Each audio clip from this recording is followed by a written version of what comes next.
aduonu enum edane eye fiada Friday 13th June 2025 in the year of our Lord.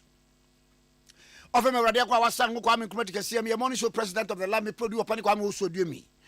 For Bible near Gika Onyankopon asem the book of Nehemiah chapter 2 verse 1.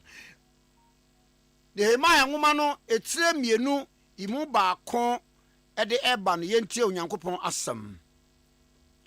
Na ohin Atasta afia etoso aduonu musomi nizan mu no na ensa sinanim na me mansa no so de ma wo hene no enso na menye manim mobomobo da na oyini bisa me se efidie so na wanim aye mobomobo se na wonyare nso ye nyare se akomemu awerho na mesro piyara na me se wo hene no se wo hene nkwaso da edie nti na manim nya mobomobo se kura meja no adam na wo mu no aye ekrofon na wade oja ahye pono no no yini ka kire me se ede na wo hwe yi ena me bo wo suru Nyankopon paye na me se wo hini no se yo hini ni so na se wako anya wani mu adom a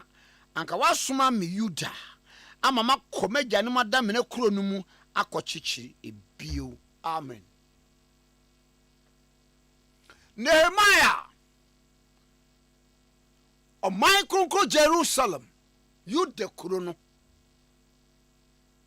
wo ye krono mo de hye na enso atu kwan ekọ man bi so no okọ ye no wanya kwan adwuma wo ye ne ye wono na ye ohene ensa kurafo wano na sawanyini tredwemu na duane na nono ne bibia no wohwe so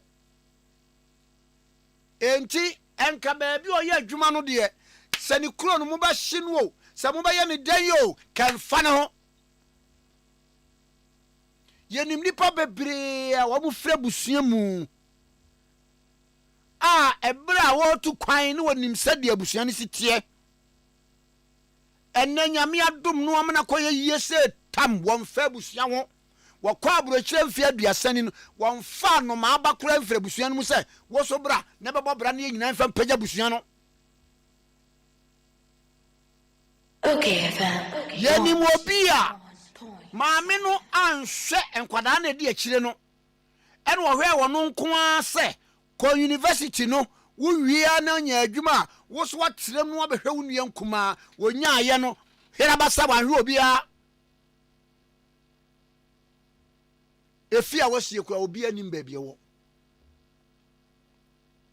yeni mo bia abusua sesa adwetire sa je nafa kwa ye adwuma na wonya bia won so wo dia hwe won enchirima na aka na wa abusua wo fa asefo no me ade waji sika no ko ye adwuma eye yese tam wo de ko ba bi ote se wo kosra no amuna nansu Nehemiah die ewom no atukwan wo wamano ne ho to no de nansu wo ti se Jerusalem kuro no wadi wagya atom ahye no eye na reho ene ebra biduru ye wase wahene etnase ensasi nanim ene wase wa mansa no so de ma so wa mansa no so de kire wahene enso wase na menye mamnim mobomobo da. He pretended to be happy. Nanso de ye ne se wase na menye mani mobomobo da de asi wo me krom no me dia pene wo me mu nanso wase na ogini bisa me se efridien so na wanim aye mobomobo se na wonyare efridien so ana wanim aye mobomobo sa nso wonyare efridien so ana ati wodi ye no kasa kura so adwene wa che efridi anso na wuti ni si o wo mpaye nimu efridi anso ana sese kura de ese nipa kasa wo ho a ya ho pese obe fie efridi anso na wani ma mobomobo wo a wo yare awurade bisa wa no pai efridi anso Doctor for na aka se yare ni aduro na onyankopon sesen efridi anso ana wonya aduro a wo de beka wa no no wawuo efridi anso ana wogidi se waafo adi kan gyaw no waye kan bedi akire efridi anso osifridi anso no wani ma mobomobo se na wonyade yeso ye nya we se akomam awreho we nya we se ohia adokro wo nkwala school fees untimi ntua we nya we se adwuma no ebi ni ho no anya bi aye we nya we se de obedia no pay kura eho oden unyankopon ni mu hawo wasna misro piara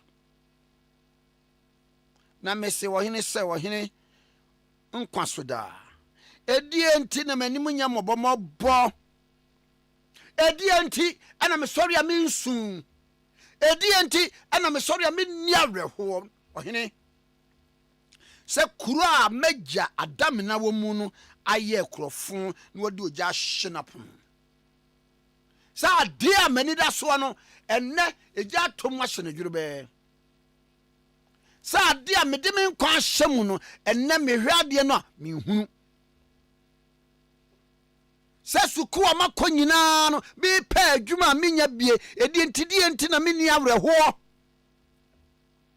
ene ohene ka kire me se ede na wo hwe yi ena me bo nyankopon pa ye na me se ohene se menya ohene wani so na se wako anya wani mu adom a anka wasoma me yuda na makomagya no adam na kuro no makochichiri bio awurade yemfom so bi de yakodi baabi yemfom so bi amehia bi aba enipa bi mfom so a anya yesu yemfom so abusua nnome bi ade niema bi abesua yeso na se awurade se ye wo pa enka my second chance anopei wo bi mfom so nti wan kasa mfom so nti wakopie afiase ene wan mfom so nti obi ni adwuma se ye kase wan mfom so nti ene ba bia na wotena ho na woton ade no unni ho bio yempai bone se awurade emma yen second chance na yenko siesie abrabo no yenko recorrection ewo niema bia edua sabemu na ntimi me yenko yenimu awurade mwa yen no no tutu ya namo no fa yen sie na wanyi esu areho apinisie enyina mfi yeso na oma yen kwa ene serie adom ene yabom paye fagidie kase amen ye kenkan if the book of Nehemiah chapter 2 verse 1 to 4 onyame asemi fagidie kase amen. God bless a homeland, Ghana motherland, faithful and together. Hello, my brother. Hello, my brother. Hello, my brother. Hello, my brother. Hello, my brother. Hello, my brother. Hello, my brother. Hello, my brother. Hello, my brother. Chibia Ghana mai betu pon negina wo mamba power dwene Ghana ho kane tie chibia anye na magani amagashia ni huna magawo ho tie chibia eyegigi one parliament members attending the sitting in Ghana move one parliament members attending the sitting in Ghana move. Okay, 101.7 Sunie Ade Akye Abia dwumadi so enie na Ade Akye Abia dwumadi is proudly sponsored by Telecel Connecting Energies Telecommunications ni nyina Telecel na the best se basa wo ye call e basa wo di data e ya de e basa e ye wo ye testing wo browsing nya de ti usan Telecel ho a wo ko na Telecel for we free wa what the style be aba star na efe pa style and say Tell said too much money abba. Now too much money no was say wo hweso benye sika kakra bi dia sort ho ana. Ene me pa chaw too much money no eno na tell said abba wodi be yi waye e de ama akrade enie. Tell said ema cash out rewards. We de nyeza afa na ba bibia wodi betum kran no de amount. Ewo too much money promo. The obey is over dial star 500 hash. Star 500 hash. And now by visit Telecel Play app. No opt in. We be winning. We be team winning 100 cities every day. And now say 20,000 every week. We 3 year kwa grand prize no e wo dia. And we 1.2 million Ghana cedis. What tell you 1.2 million Ghana cedis. After sewa dial star 500 hash. And now what visit Telecel Play app now we mu no. Would you recharge credit to bundles 5 cities and answer above and one we man more wo to and I will recharge and now chances I would be winning dosu. Kai so be dial star 500 hash and I visit Telecel Play app new room Telecel too much money promo. Was say your big win may be at the top of the bundle or away. Top up or bundle away. So we bundle and now we top up no and one would bet him their win. He says Kamebo Budin. Telecel too much promo no Kaise NLE Caritas Lottery platform no and that's for terms and conditions apply. Kaise running share at home. Telecel connecting energies. I think I go so I know what family. Madi pebi Bema konofo wofa sime hu am ntimi na ade a chese na mbet na odwumedie su a na mbe bia hyehye fom aje fom ho eye ofa mafiwo minie mafiwo enesu efiada be bojaye eye freaky funky fantastic free flowing Friday na chese F no kwa ye num F ye num oju hu dia ka bi wo fie ne yenti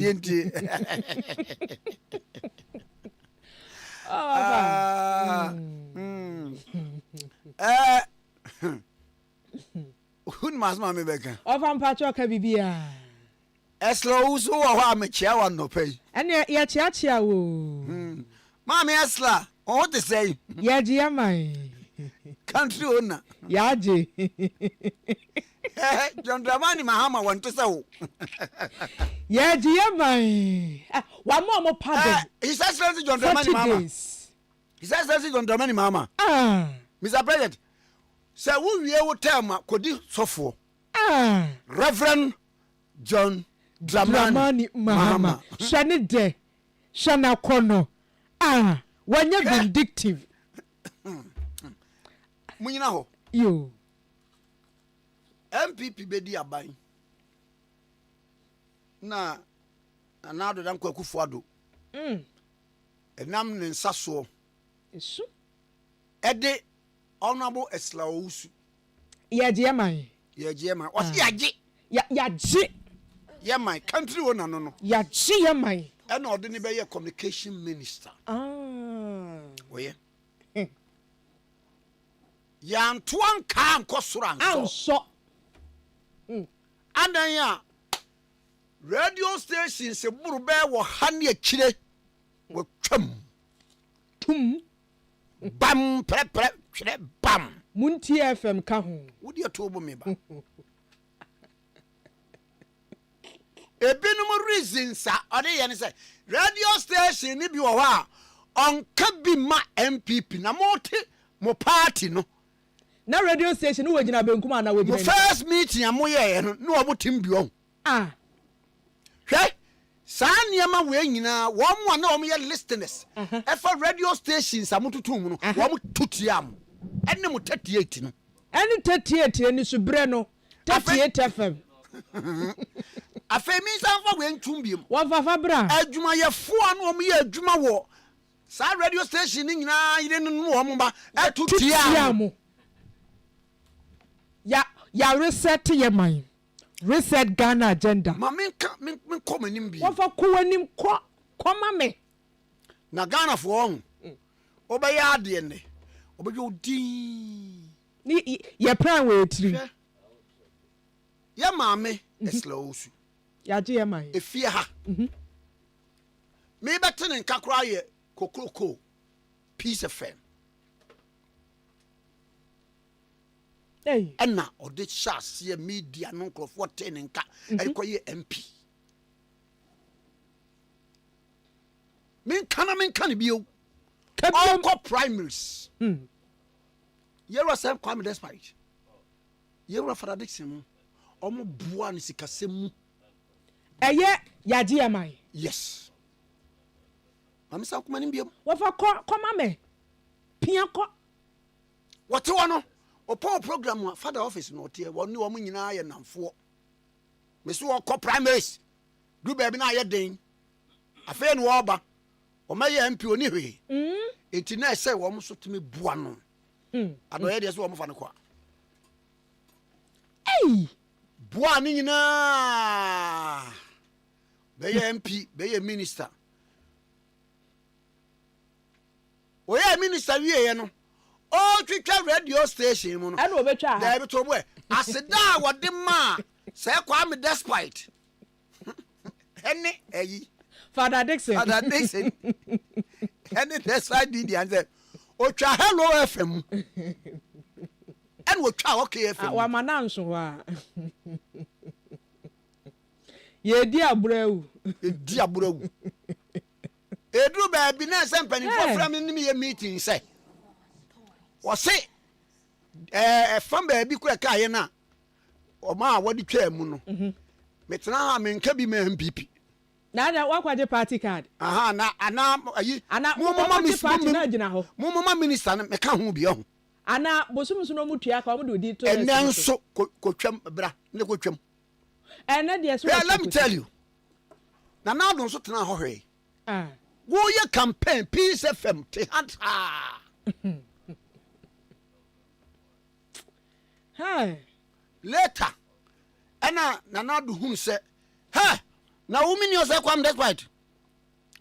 Kan kobie, kodna kobie. Wo ya do ye sei. Kodna kobie.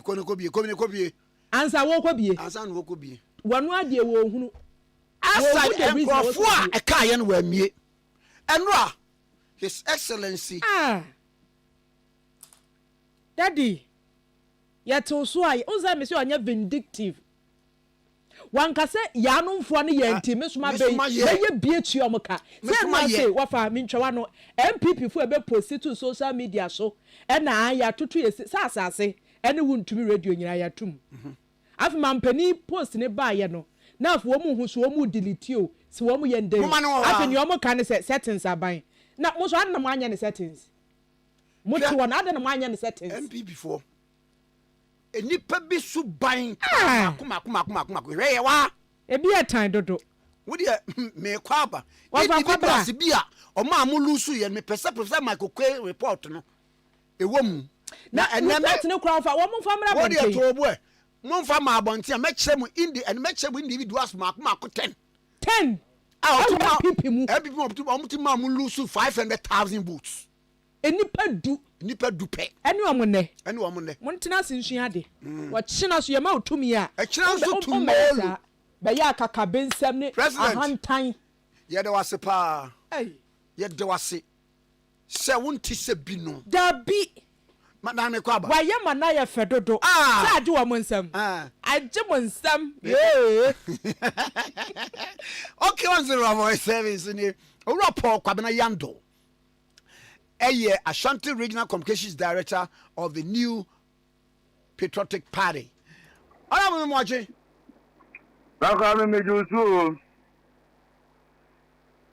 Nabakodi. Kwame nyame adom bibia da na kwan mu. Na chama want to say.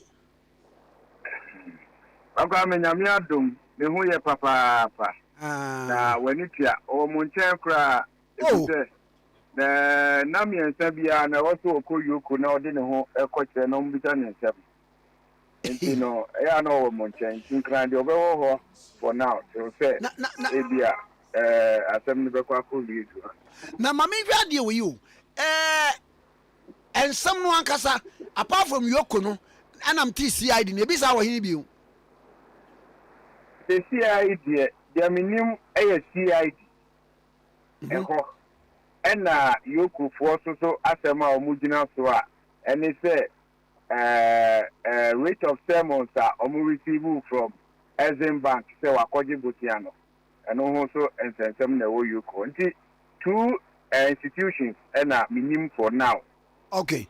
Na sabusia no ankasa no wonim ho die Kwame didi kan mame sambo abasu bi na menka se o ye ade pa Ghana man nyina no dan kwamba bia no ye bebo udin eti se de ye bo Ghana mpanimfo din a na ye de ka asem a eye asempa afa wo mo enti journalism ana journalist e wo Ghana ha de ba Kwame emre di ye nimu minimu se ye wo call retirement mu kra no a ya de a ibebo odin aka se bra Kwame eye obi a no oye n'adwuma mo obia kwan mani kana asem e ma chichi mu paso so etimu efri mu ba na de ya kan se bosiambo enye bone in fact o my Ghana kra no bra Kwame ya gbo bosiam bebrebe chese aban ya waba sisi kra no no de bo aban ya etwa mu akofado aban ya chi se waba bosiam bebrebe ma wo hu de ode bosiam ni bi kra ye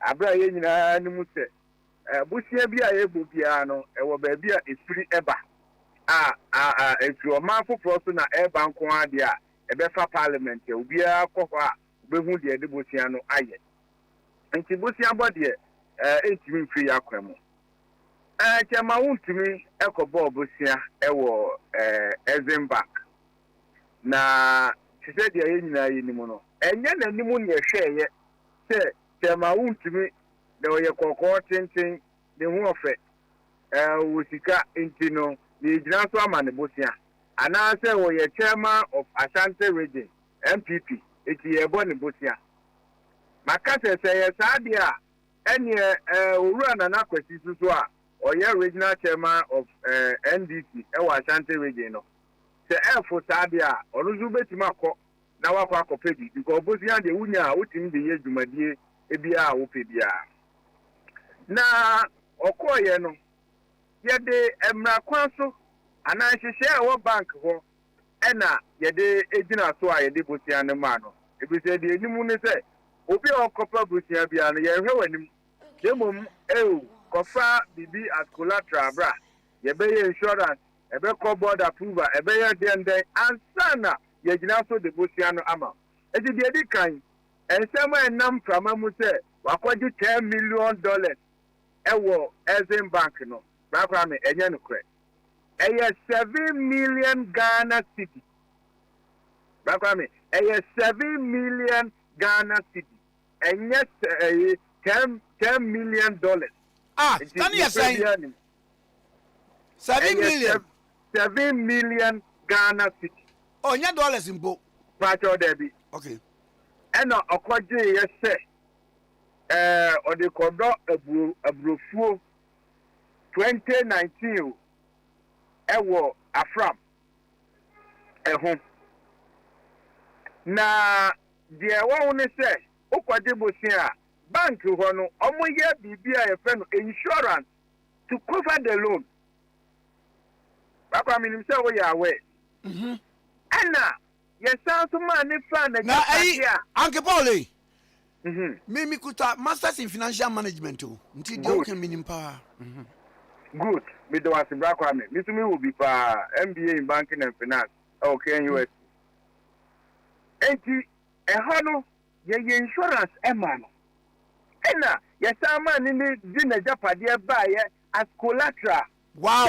se default ana se loan no ankoyi a obetimi de na japade no asia no na wetimi de different cost no ana se insurance no kra na ye ya loan no eno so kra betimi take care of aside that phone nkasa no farm managers no farm manager ana se hweso for na all her phone nkasa no they were employed by Exim Bank ana Exim Bank for the piano cow. Wow. Eti ebi ma sema omo ka se afuo no wan koye na wa jisika na adie no. If it's so aye den na Exim Bank efa farm managers ya na omutua omuka. So the staff na no omo hia afuo no so no, can they lie to the same banker otua omuka se omo hia afuo no so na enye no kura da biada. Eti oye afuo no amu ensu kese bi yiriye.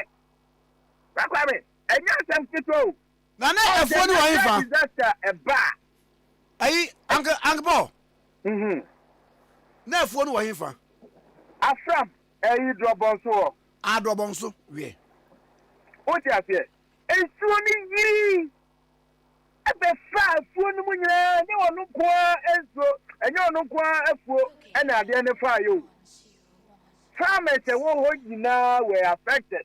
Not more report be bia wo that's why me say wo phone say see na wo Google na wo want to be farmer e be yi ni nyina ba na me ba jo no eyi no ba bia na afuo no wo no na ben nsuo no ho e be nsuo no ya asase ne so 28 acre of land 28,000 acre of land what happened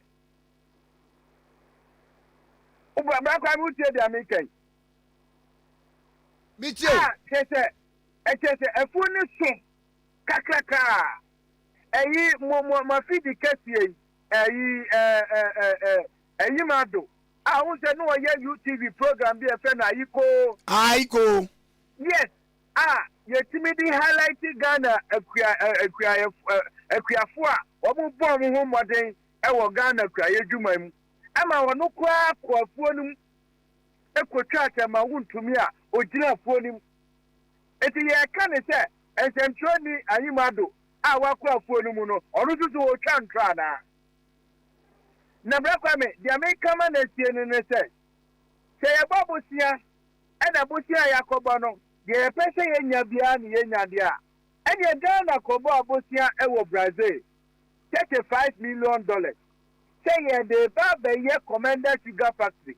Back from 2012, everything says here, I know what say. Antima produce sugar at Remakra. Antima produce. Back a factory no in April 2016. A drew August. Na Adoma Dasua near town factory no $12.5 million. Me kaipa. Factory, me do it. Factory, you go about $35 million. No, yeah, town, yes, factory na yeah, town factory no $12.5 million. And no Ghana moka. What you say at you will be? Bakwame, Ghana kobo abosia $200 million. Say you see Sagleme, housing, 5,000 houses. You see 1,003. $200 million NASA. Yet the Nippon court, Attorney General, will be any pan to on Fanundi. Eti, I bring Rana, Ubebabosia, Ubenya, the expected end now, Upese Unyaso and Fasono. The natural disaster to Asia. Our lawyer for Feno, the force majeure, the force majeure. Force majeure. Why a French word, force majeure. Force then. Majeure. Aha. Asia, I just be no baby, because I know them. That at the Westby. That's a there, Bubua. You don't blame the engineer, and I say you don't blame architecture. No. It's the idea is see, no. Baba Kwame dey yes. Ana mani musa you know efo na e de ba aduade ne woso odua ade yin. Aburo kakraka o. Baba Kwame see me wia me the video no be send o. Ewo drobon society ben. Oh, do afram no ho. Afram no. Esu kese ebe ho. It is one iri. Baba Kwame na wa hu se voter radio kwa no. Oh yes. Aye. Ama abawe kwa ba ye no. What the 200 million Ghana cedi asɛ budget mu sɛ ɔde kɔma ɔmo nsuo no ɛfa wɔn no anawante. mate pa. Eti ɛyɛ nsuo no ayi yie no ɛna bɛfa aburo no mu nyinaa aburo na hoɔden yɛ sɛn aburo na hoɔden yɛ sɛ bɛfa mu etwi fa so a kɛsɛ ɛma ɛka wei aba o ti ase pàṣẹ no koraa no yɛyɛ insurance ma aburo yi ɛna yɛsan so ɛyɛ ɛdi ni collateral na saase ne nneɛma esi adeɛ no ano eti enu koraa bɛti ma yɛ ti bɛ kɔ mi deɛ mi nsia ne sɛ bosia deɛ nyinaa yɛ bobi mta momo bɛ akɔ mi agbogbo bobi paa minim sɛ o deɛ ebia o mo obi deɛ ba mi deɛ ma ba dɛ bia text message egu mi phone so a yɛ remind me sɛ so and so date yɛ bɛ te. O ti ase eji sɛ ɛkɔba bosia yɛ de yɛ bɛ kɔ yoko ana. ba sa loan no minim sɛ Exim Bank for kra be tro e abase wo no gina court a civil in nature. Yo ka kwa me mete wase ukomodi ye me da ma tete u ban tete mu pa e ba ntemu mu me nye lawyer kra for minimum say ade ye civil case any criminal case any criminal case any civil case yenyina babusia bi yenyina bubobi because who pay den ube cost ube ejina paso nipa tabeko anim ube ye bibia no ejina paso bakwa mo bi quiet me show say because we ye ejuma okay afemu a ye hwehwe wa ye behu onti mi gina so ma ulo ananya sa neke oh yes sidi e be ya bebuo no anya sika kese bi na odi aye enyema ba ko mienu bi aka dia wo ye enti tema wontimi nya boni bia e wo se e fa no ede ne fa sa akwa we so ye sa no a ne ama wo mo mpese wo mu di hini no mo bo ma Ghana on say private participation and a bebo o mayo o maya ye timu senye OKFM Meet FM enya FM ni say Peace FM maka mu ho abomu a mo bi adwuma ye kese kanipa domo afai papa min ka wo be ya adwuma wo hi kese ne wo bo ho mode e kire nsemu kire Ghana bo kenkenye private man that's right e ka wo be ya adwuma wo hi ne di bibia no koye se di sa ban ebia adwuma nko na ye adwuma ide mi feel say emwa let us encourage private man participation na emwa na nipa ni nya confidence ni wotimi mi adwuma na ntimi mwa youth ya ye nya adwuma ye ni efi nya bi nye na mom so bi ko bi adwuma ana obi kwade bosia na se ye de ne fa kwan we so a kwa me ni obi anu obebie bi no obi nya adwuma ni bia yo ade aban no nko na betima bie because ono de onya boni bia o ti ase ye nya ne sa aban you are supposed to facilitate maniama munya mre maniama mre from mama fo nya dibie ni ahotoso e wo system nim ni ntimi mmua ni nyina ntimi mi adwuma ibi na koba ne se wo ye politician na bi adwuma na ye be taatawo ye de wo be fa kwa we so a hen e no nya sika kra obaye se mi ko bi adwuma na mama obi ayi kwa me ya re hostel I see eti ebepim nei charges ya ne yetete ho asem a attorney general ebeka ye no ne ade nyina formally o ma charge chairman o mo fa ne ko court eti da bia de okọ ani abisa na asem baako no okọ 3 days no okọ ni asem abisa na asem baako no okọ tise bia baba eno fufu e de bre otim di ni nyina wie de o se ai no okọ na 3 days whatever ni asem abisa na asem baako na okọ eti de ya kan se media me free say na mama fa de bi mra bi hu video bia obi aya nipa ne ka se wono kra no one on na kire ba bia chama wontumi wo two binom se mo am nkrofo ni bi na aye dua broni e di sa information nyina kwa koma NIB yoko CID a de tete chama mati bi sa oh bra kwa me no kra matiti TV na mahuhu bia ba hu se enyo bia na ewo ahoden a odigina the opposition nanim ede ye niema bi o ti ase ye lusu ebi aboto na dodo no asudi yawo na bi tutu fi se obi nti na ama na anya ye and I say ubinti na bibi ama nti the other part na bade a ene ma men ko kangum ma men ko se no ma men keka dia me pe o ti ase na emma nipa no a wo ho se no ne honya hi yen tata no tam fanimu no ewo ho adanse krumu ewo ho bible kraka o ti ase ewo 10 commandments num se ewo ade ewo ho obi wo ho fanimu ene adanse krumu ewo ho o ti ase eti no ye woni pani bi wo a okwa kasa in order to get favor na mo de say ya meka o matem da bia ewo ho ndc mu kra bi wo ho saa susu na MPP mu ebi be wo ho enti no media ya na enya me nwanwa te nipa ni bi be yesa but at the end of the day me ne chama utu na ntipa ena ye nim na kwan ene ni nipa so a osi eye ne niema ensema ya kapa ne hu nyina no bia no ka de wo pe mo bia no nche na adwen se ne esi etie but se nkoma ya di tese ya ye nyina ye nim se ade ayokofo yi enye criminal matter no mabam eye civil matter no mabam no don so me kwa kodru court no court be ka tell mo say mo kra mo ni mandate to do what you are doing because ade na ye civil case mo kan ko baba sabia ebia wo mo keke bia kan mo yatete yese cars bi efi Canada me say no minim say wo attorney general for no kwa nso ne nkofo bi e de sa ade no betu dwa ya kwa me de ta ne say tema untumi aka say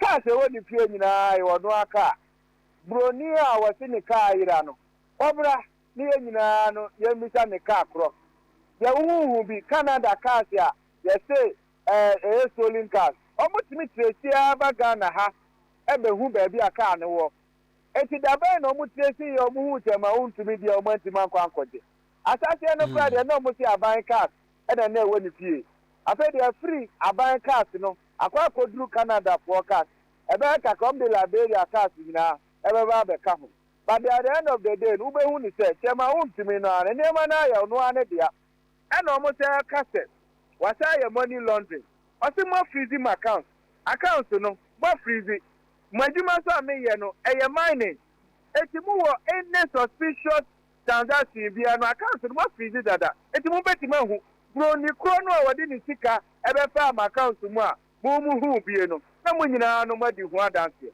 eti nsemo mu ke nyina ya de a ekwan ya de ne fa so obi afi se enya Kwame ye nyina ye kasetia se ma chi obi over 48 hours ma njini ni ade no yen kan nsemo a ehu oti ase yen kan nsemo ehu a obi ate o se o enya we de asa ba ifu ope wakun o no yare e de beto o so no wu obi aso enya we de normal ya ba ifu ope wakun yare e de be ma o no wu promise we de normal oh we wu de yare we de enya we wu de no na aka tete ta pepepe but at the end of the day minimum say them I want me obedin kunu mama na wasna me senya mpafa ma oh ga kwa me do ase ni afi ukuma se dodo ameba enkraye mo de wo se otumfo kai ena na o se dodo o kai mampo hine ye nyina ba kwa me mahu ye ya na mu adafo mu o na sa kura wa ma bra kwa me blafio bra kwa me enkraye o de dodo bra kwa me enkraye o de dodo blafie ma fie do ma fie de papa matiase mi afa na me be ko ohima ho so ni se mi fi mampo ni agona oh okay aha ti me be ko hima ho na twi ni yese emu ani nko no makohwe ni a wachi ya kan bibia mama no asena me se nyampa nso mfa ma ho me das wonhira won so owura Paul Kwame Yando Ashanti Regional Communications Director of the New Political Party and the na atwen kono K101.7 suni wani wana mama mra na fei ye we de obokra ta no na ene adaje eni eposo na ene ye bo jaye na wonim won fa minim chi se o ka kire me boja ye no wodim se menam de ba nkran ya abetia tese sa aha na ye bo ne ye jai agoro no eko end okay ana ye ne sa na se efri enyum kro okay ene agoro asante agoro no se ekobo be 5 ni 6 no an agoro ni betu a na mu aye hye nti eno ye ni boja ye ene boja ne ya be bodo anke beto bi eni ye to bia anke beto bi eni eno edi yento aye na wo se no ma yirimu na akanfo no ne agoro no wo mo be wi a o mo bo mpaye okay na mpaye woni ndi o mo bo over near here na men kan na men ka die wo mu na men ni nsinchiro na na enya men kumi ye kuro no no na me bo adwama no na me bo o ma ho de ni wa wie kuro no na bo ai na wo ba ayimu a wo ba ayimu a me ba me pe well no de akire ne se wo se thievery and then prostitution is something that has been with society for just a minute. Any atna check. Then also now we are nyame bekunwo. Then also we den ya wo mo be ye. We ye den ya. Obi aba yi ase. We obi chi no de na ko ba bi no mo akwa doso wo mo. Obi anka wasem besu. Wotso yeso awie ayi na tu. Eti wo mo ya na wamu ya omo be pon a okay unse nkofo bi ho a wamu nim omo nya nwum kondu omo na sesa enema na agoro no ho nema ne ade ade enti no omo hya ase e de to dwum de afrefre mo sesa ono oba bi gina mantwe bia pini ho ne ye be gu agoro no asesa nema ne ne akoekurum do be ye na ka no abe wo hini we na ka no aba ye guro e ka na be hini we na ka na be eti wote ya na unse agoro ne be pon e ba be pon yeah to wi anu abom paye na na nyame nkumi kro no na me bo adwama no na me bo ma ho de na o ka se o mo hwinim de ngrofo nte kana na me ba na ba ma ho de na wadwam krenken na asa na yadwam saade a mame so minwam wa ofa yadwam e wo ho nti minwam wa ha na abedwam mame minwam wa ha e yadwam wa ba na abedwam Honorable Fuseni Donko, Deputy Director, National Service Authority, former DC Secretary, Afram Place. Yane Chinkomo, Eja Donko be me mochi. Kwame Nkrumah Tikese Abia Jusu. Na empomu te saying. Oh, Yesu adom na mpa boy ho ye pa. No ba ne kwara nso te saying. Oh, ja. Ese waji address for free me sem din na maboga idie. Eyi na no amene ne ye interview no na. Uze ye interview no ayo say Kwame. Na ye wie no bi frem se na ono wadu asafo esu ani upa na me say minu aba ni mpon pa no efi o ye nyina na yete ho yeah me Miguel akasa se ombre Kumasi na keja o meye ben 1990 Kumasi radio station so kakra Kwame Nkrumah timi ni Miguel ya kasa ma na gai Kumasi ba se Kumasi for be rat na nka udi ni ko di body Kumasi na ke be ye de se be unza ka de ni ko hunum wanye ni Kwame wanye ni kro nyewe fashonia na maba unchen a anopai na ye di nkomo ye ni wan kasa onia po yando na wo kyeremu bosia chama wuntumi ko boye efri Exim Bank ade no kra say 7 million Ghana cedis pe ene no kra no collateral ba mu apart from that no fuo na omo ye na ye insure apart from that no Exim Bank for kra no the farm managers komachi na fofia anto ata na adware aba mo aburo fuo be de wo ho na afam nsuo no ebe hwifa ni nyina so act of nature na we no na eno kra nso no Exim Bank for no de atwe on krata so am de ne court na no we nkefa yoko hu be ade a civil in nature enkomo ye tese na usaye DC e wo secretary afram plains ho eti na mebusa we Kwame Nkrumah Tikese Abia let me see interview ni fa bi let me say wo be wie no Paul ka say before pa waku a o de yare a sabe eku a obia baka so yare we die ne wo enye nwanwa afa na mahu say before na wo ye yuntumi no o ye MPP ni how and because sabe nke band sense kusie enye ni bra ye pamu pru bom no anya bom bia mu ankowura primary bom na kese hia to wanyina boa ugani to mahama when you be dear and you got to say, don't go say anything. I got to say, wow. Like, my dear, I didn't know I'm in here. Come on, the papa man, some quanta hokra baby, and I say, would you papa table baby? So, now, baby, dear coach and try to charge your what? Don't go say anything. I would be me, I dance here. Ade Akye Abia Mahama.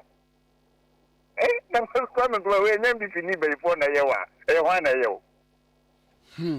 But edi kan. No kura wo mu ni say. Ba me mbo me nia po yando. Economic and organized crime your friend is saying organization your friend Yoko no. Sabi omudi ene say ya de bachi kasam a ekwan ya nipa faso e de nyansa kwan e faso e de hihye adwuma ko pesika bokro no sikamu nyansa kro no bo sikamu en ho adwuma na yokofo yi enti se sabi ubokwa ko ka kire ezim bank for so makoji asasi yan tambe 10,000 acres whole documents nie edaha mumma misika na me kwa ko bia bro ebro no mi bia beto wa maso mesi ono kwa ye ready so obeto nipa no so kwa obeto no kwa ni company nie mi to wa bosu mi bia menya sei ana bosu mi nyense bia menya sei afibia meba betia ni se metia ni nyina amaw no mu di sika ne be maw na mpa ye bebe kire be hu sa asase ne kura sa asase bia na ho ebro no so a wan bia bro bia na skase pen campus bro bi kura ko fefe no it is an organized crime. It's an economic organized crime. Nti no enunti na sabi bi na phone so no mu enunti na CID phone so no mu a yokufo ena ne need na Kwame Nkrumah o ka say phone kura nke da your friend is saying anuna botan ho baby ana nyame bekere ana prekesa ase ana nyame ani ho baby kura dia na kame said and can na aframa no dana se esi afram so da wa why no there be Kwame Nkrumah ufiti ba afram si ufiti ba afram nken one no hu se wakodo abrufu afram ho da aframa no yedo emo yedo bro one do bro aframa no because me kwa 10,000 acres no ochi no aframa no odrobon so he fine ayi kai say what do you say aframa na say mampusikitu na say from Majufa Sajindo Isakura fa ba why dance say any mado wo UTV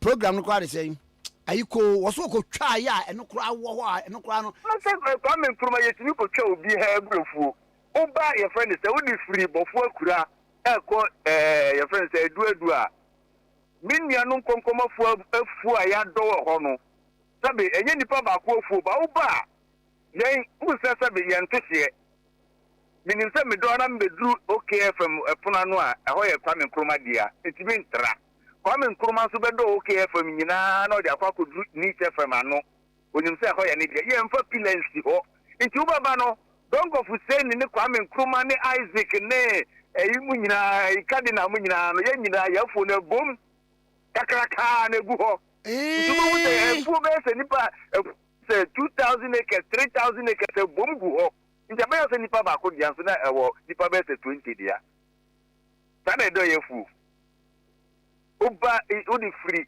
Isakura e de ko nyame be kire e de ko Nsokura saa de ko nyame ama number 1 nyame ama number 2 o de kwa ko si de wia e de kwa ko si kubu e de ko si anochi bemu e de kwa ko si mempekasa emfo no bupom ye nto hie nti obi kura betimi abegina se ujina your friend say your friend say ujina anochi bemu anasa ujina dewia ubetini ushawe ni de hwe sapawa edi fi sapawa sa koka Anochi be mu no efu no bom kakraka nje be yo se nipa ba ko dia baby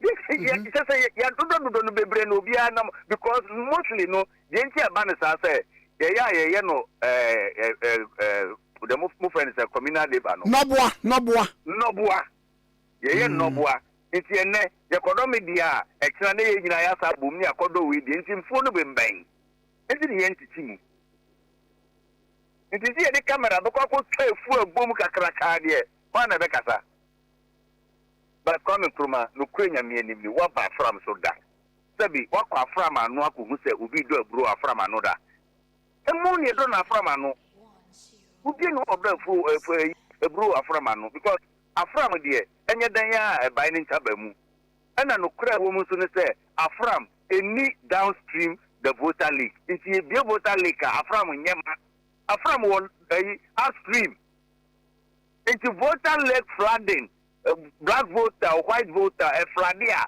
and far from home.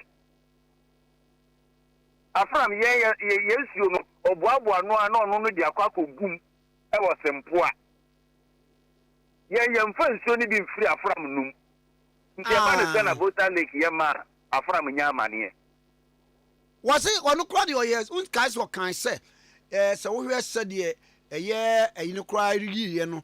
Spillage, you know, water spillage, Nina, water spillage, I will come and say me, yang, from river, no, upstream, any downstream, the voter lake, and finance the tributaries, no, and free voter lake, yeah, from Sono Bobo, Noa, let the Aquaco voter lake loom, I was employed.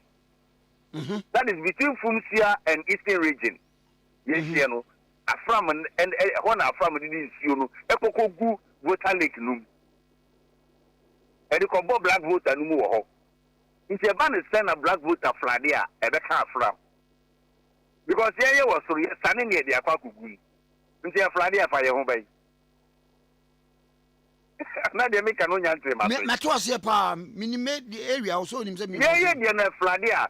Any free to the Quamu or Bano. A honor flood in the free. I say, from Pijanuma, na befa, Sita from Swana about the Kaya or Drobon so credit. I, even Drobon so crano, Drobon Sionancasa crano, a from affecting a from noon. And not just say, and now say, I war, Sita war. Yes.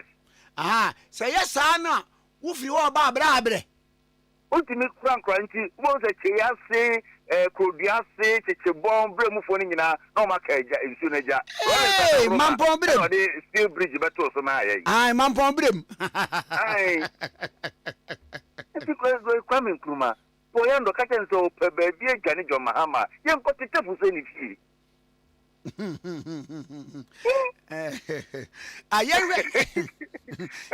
saying Nibrani Yamba because yes, I'm pa, yes, could see a pa, penny boma, shep and brave bomudia. And Nibrana no idea. And Nibrana no idea. Now, my memory come for frostway. So ghost names in near the idea, may who say, say, more bearded doctor to be near the idea. And once a message saying, our National Service Authority. You come and come and be that city, and say, you see, I'm not a Friday, yeah, was it Tuesday? You know, NID forecast had in class by. You say the ghost names need the Yamia Dum, yet you ghost names next free. Okay. And I know if you get the Yasuna, Osama, Queen Yamachere say, I never come so as to say, AD in Yakase Paye, Sabi, a Jumayaphone, I buy Jumayaphone Bia, Sabi in Kolana allowance and kitchen or so no. Sabi, or my chantra almost say Jikauma or market Yaho. I will never find a double salary, no more as they say. National service, just sorry, almost a name controller air cafa. And I know, when say Jaunia Kitwa, the Kabadistan Kamayeda, and so, Medareta, Felix Jemfi on the Humobro in Trimintino. On the stress, the Mefan to work a crana, a bin master teacher, Yamo Mukano Muntia. And yes, I can be the Mufu to your Mudin in Ababon Tim Crowded. Because the name Yana said, there be police in Oko police. Now Yanya degree, They say nyame adom akoye degree. We degree in civil just so we on national service. So we need 40 years or so we on national service. Into who fill forms ni bisa o say who ye adwuma na say wo nye adwuma police ni say me nye adwuma. Na nkola allowance fia ye de be man kola yi no. Waja ka wo de o. Ebi o so jamu. So mente de ekoso na say and then my nibri ya kuhu control at the baby. Aban juba a phone na aban to omokano. Onya de ben oma ye sanka omudi. Yes you fan running your system no na oma yes you ti omoka gina ye de omo nyina be fam. Nti from a wa wo ye ho esa wo controller no. Udi no picture be yi aba. Because enti me kan ya na me say wada Roma ene akwanya ode ma ye nti no. Ye kan say wa unim say waji esika ni bibia. O de okwa o de opekura odi se magifika ni o de okwa oduru DBG bank bia o se o betia sika to national service for account mu o de nya hwe unu ya na asoma obi na asoma ye the account number ne be ma no wetie tum di uwi ya na o de receipt na call national service office bia e ben o mbe yi udi afri enye sa enkoduru bosimi we na wie ye de ni ana come director we group mako yi akudi pictures na ba bonte mate na ayi His Excellency John Dramani Mahama be say kwa dem de sofo kra sa aka ho won say enura no dey de sofo na be frɛ no Samnate George eba bonten say FMB over 60 ni nyina waje o mo license free o mo nsem san say wo mo afefit some be renew wo mo yi president te ya no so wo mo ma wo mo 1 month moratorium na unlike ba kunu esi ye na eyi mi ankasam sister wos what the fry nyina okay fm otumu to hello fm nyina eti die sie enyo nwanwa Kwame Nkrumah eye mi nwanwa san nye mi nwanwa me se chi na mi kan na demu a eye mi nwanwa san nye mi nwanwa de eye mi nwanwa ne se nipa na sabi omo no gina so yie nipa bisa no omo betena ho ama asem we ato omo eye mi nwanwa and enye mi nwanwa so because of the personality of His Excellency John Dramani Mahama ne ade a odi esi nani so se yen research Ghana sabi niema boni bi esi ye niema bi esi ye nipa ni before se entwe yen hye Ghana no foforo na sabi yenye Ghana ma Ghana be Ghana mind dia na nkoye se nipa kuo bi ne amanyokuo bi ne ebusia kuo bi nko ade omo ko abeka no ene na wom oni omo nya agende a ene wadwuma kra ye bitum. And he said that is the spirit menim se Jomama wa anya me nwanwa se o ka se yema omobre so mbetimi tia nko ade yema omobre no mo fantia ne mum de ye me nwanwa ne se asase radio betimi ato atena ho pa ma se we abeto no untimi betimi atena ho pa ma se we bia beto mo ne de bia ya na ye nifaso se ubahwe ne bia in license na expire but no omu hyede nim aka che boys nse mo hwe na munya ho adwuma na omu enim na sabi wan na ye adwuma wo sawmill o sawmill machine ho timi da etonkuda abawo se me ye banso operator se me bi sei a utimi gina wo pa na wada ne betwa ti na aka wasem sei banso operator na wada radio stations mu hwana na no ode pa se muntutum omo ndi omo enye ga bi eni utimi ye ne ba ne se no mo so sa asem ni timi koto omo se da wo kai no so Mahama ye Christian ni on the Assemblies of God for no ye te gospel na se o na se be ye jihu konkron so tumi di jihu konkron wo mu a boni bi wo ho a wotimi ni na bia mo ka se Bible so se be ko to se be utamfo kra kom de na ma na bia ni na no so nkire se a chopa na wotimi ni nkrofo pesa mo ba be paw no o mampani ende asante regisi yesero wada Roma o yesa wa haye na sasa me no kwe ufie honye yoku Now sasa me no kre. Oni yoko fo nkoka. Ayi honorable sasa me no kre. Say you right free ye no na aka. Ayi afri ye. Aha, on na aka say efutu odi ama no na oni mpedifo bi kre ka say omukwa kugya no. Yesre o mampeni wedie. Nia mi chama. Oh, there be almost say. So sre. Eno ye you okra ma mu nsi ho. Omukwa you kumfa o masa monko you. There be o we almost say incendiary comments bia. O ma ye bere bi atwa mu no. Baby okotena ma comment no okotena ho ampache o. Obeti. Ye mpese lodi na bia ni kakra wa yesi fie no. Wuntimi kwa okotena ho akodidi ebe ha yen. Ye mpeni fie o ye sre ye o mampeni ye mpeni fie o. O wa baby o tra edidi na tam no. Onsa nkotena ho ano mpa na cho obeti. And member office, my men was say. Make when you Kwame Nkrumah Tikese. Bye. Bye. Honorable Fusaini Donko, a Deputy Director, National Service Authority. Now, or your former DC Secretary, Afram Plains. Now, I know Wafa. We are my friend Donko, my boy. I Donko. A Donko. Donko. Or don't want it. And a wanko. And let me explain it. Okay. Don't call me, I need to say. Dan, Pacho, you be so. No, you better. Oh, yeah, you be a.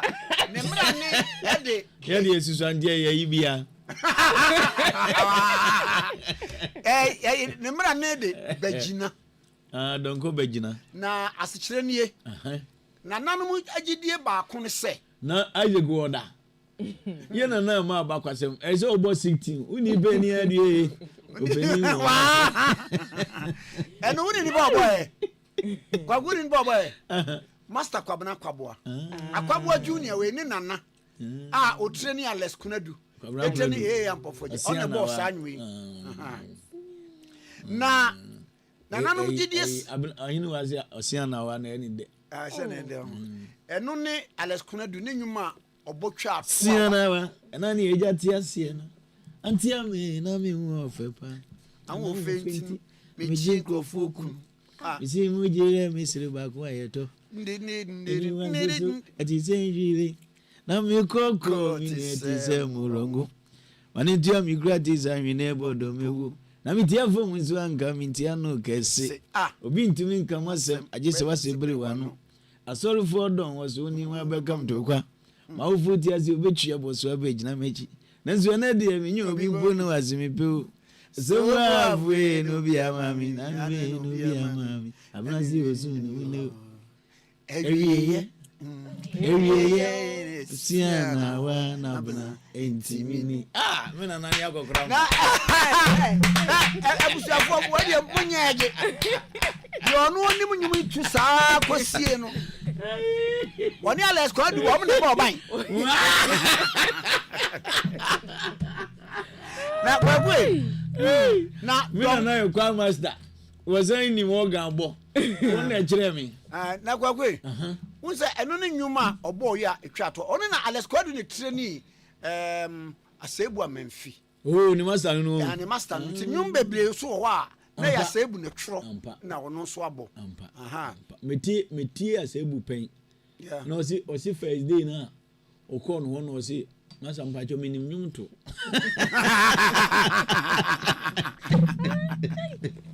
ogo ya apprentice era osi wana ni boss man ba ko se e unim nyum to o de dikan ko tojo to brem yansa kwagu na one history asan me ba don kon so one more a bob ban compose nyuma hodo bebre no na omni ma patahye wie no na om to nyumpa na omni composition pa muze kwadu no otwa kwadu do o tibi aha na onu so no sa woni ne boban a muze bia mawie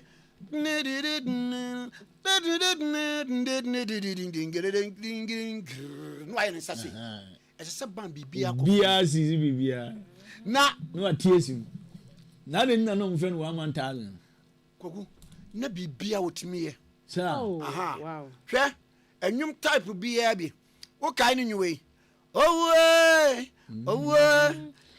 na say adio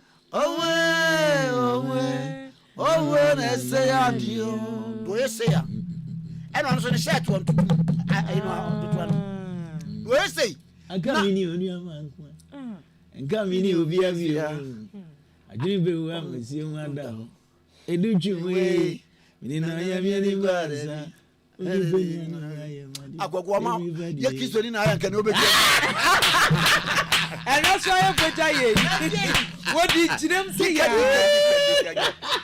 APC tó abaako ní wọ́n di àkógu. Nàgbàgbù alẹ́sìkò ẹni yẹ sẹ́yìn wọ́n yẹ sẹ́yìn ní wọ́n ẹ̀yà yà tìrì sínú wà pọ́npọ́n. Ẹ̀nà náà wọ sẹ́kẹ̀tìrì bi ọ̀nà ọmọbàn ni bi bá búùkù náà họ. Ndi wíyà mu adé àná wà tẹ̀wò. Àti wàá yà dàbí ọba mà ní wọ́n dà. Now who play guitar players who didn't know set it will be a while obey mistake ya me atima o ba me wi na ni gaza Vambo ede Bambo ba di dia na bam na do yam was band o mu wi no mo test o microphones not area try two this yam was band testing my two yam was band everybody abonting girl try two abonting girl na wagwe le ba jo mo me no mame yam was band na ni organize no na ni din the APC ni freni no o ti tantra hello oh sir some years ago me share no tantra no wow me kwa de na misua na meto no wafa who's that yam was band wo na bo e baby ase na ada na manso me we yan ka that's what you not say kura no ni ba we hu e ya mo me bi no onwazi na boss wa godo na yam was band se wa godo na em say na hate ba nipa wodi ntintimai wo mpa e kwesi p papa kwesi p yayi ne papa ejaku sa ne de no so na leader on na leader ne neti so ba on na boss se don ne frewa han baba na wa ye no ena se wa koto ene ne hate no se wa koto the top most amai na dizaye ni abe na kwakwe sa ma ne benya bi oh na se bi na ti hey Una monstro ti se sibiro wo fe beyi wa no obedwe mu de wo beyi wa no obedwe ko be ka chechire mu wo azu wanye bi da oh na wonim se wa koto baaye no wo mo ye ne power baaye ele se wa koto powder ni ele powder wa brazil na mo frɛ no powder yeah hwehwɛ ndi don't you know what we visa said about it na ye oba da ho the chance no ye om the chance na oba da ho na ohwe chance ne dey powder no container no wa brazil dey na nya zangitu oblong in nature and ya draw say wa koto nda ho no wa sopon sa no om de car esi ni nchen say wa koto power oh mo se mo yana na Ofa wenyi we sa program me de ani bile ba ko e na go de ni bile we de beta we chi okay me de ahun se pepe jai na gwagwe na me ka donko ho asem na mpa na nanom gidie ba ko ni se nipa wu a okọ eba I said anu biblical reincarnation say o bible there be any me hu o kwa me o bible who say time na esuafo na senkofo bi ka se we dey John the Baptist no wasan ba ampo na Jesus si one wa ba kodada nokore na gwagwe eti wa mo so obi di ahomawu a na nanom gidie kire se ayakola ba akona na okọ no aba no akọ no aba eti se okay ni akoda yi ye begina no na ye gina no eti bi owa ye gina no asam a ye kan se ye to no apentedin No, I say Jesse. Apentedi ye edin a enya akọ no. Said ye be ya ema ne nkoma bi da. Enti wobete sumina so ana. Sumina so efie sumina so abebrese. Meje asama do for no mo mpe din efun ana se. Ti sa na tebia. Na wo ma hunu se kwagu. Kwagu din ye de. Adwo akaya. Wo ma hunu se ye hu mi se sa mi ana mekọ no. Enti onko biem. Ebi won so a ye hye ne so ye trafo no mi se. Ni agina no. Yes we de wo ye donko. Ye nyini ye no. Na papa bi wo ye bronze ye friend openi kwesi bagina. Ni edi no rough. Yeah. Because openi kwesi bagina ofura betin no suro kube. Edi kwagu ye nyina no a ye nyina no a enka okoi. Edi ye bagina no ne aka kire ose ye dow. Wa bei enko. Nti ne de na to donko. Ye dow nti enko. Donko bagina. Oh, mom say my na. Opaya dia mo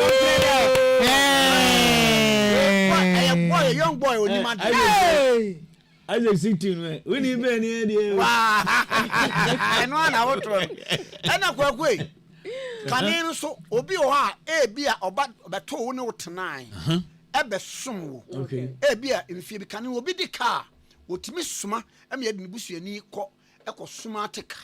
Ampa.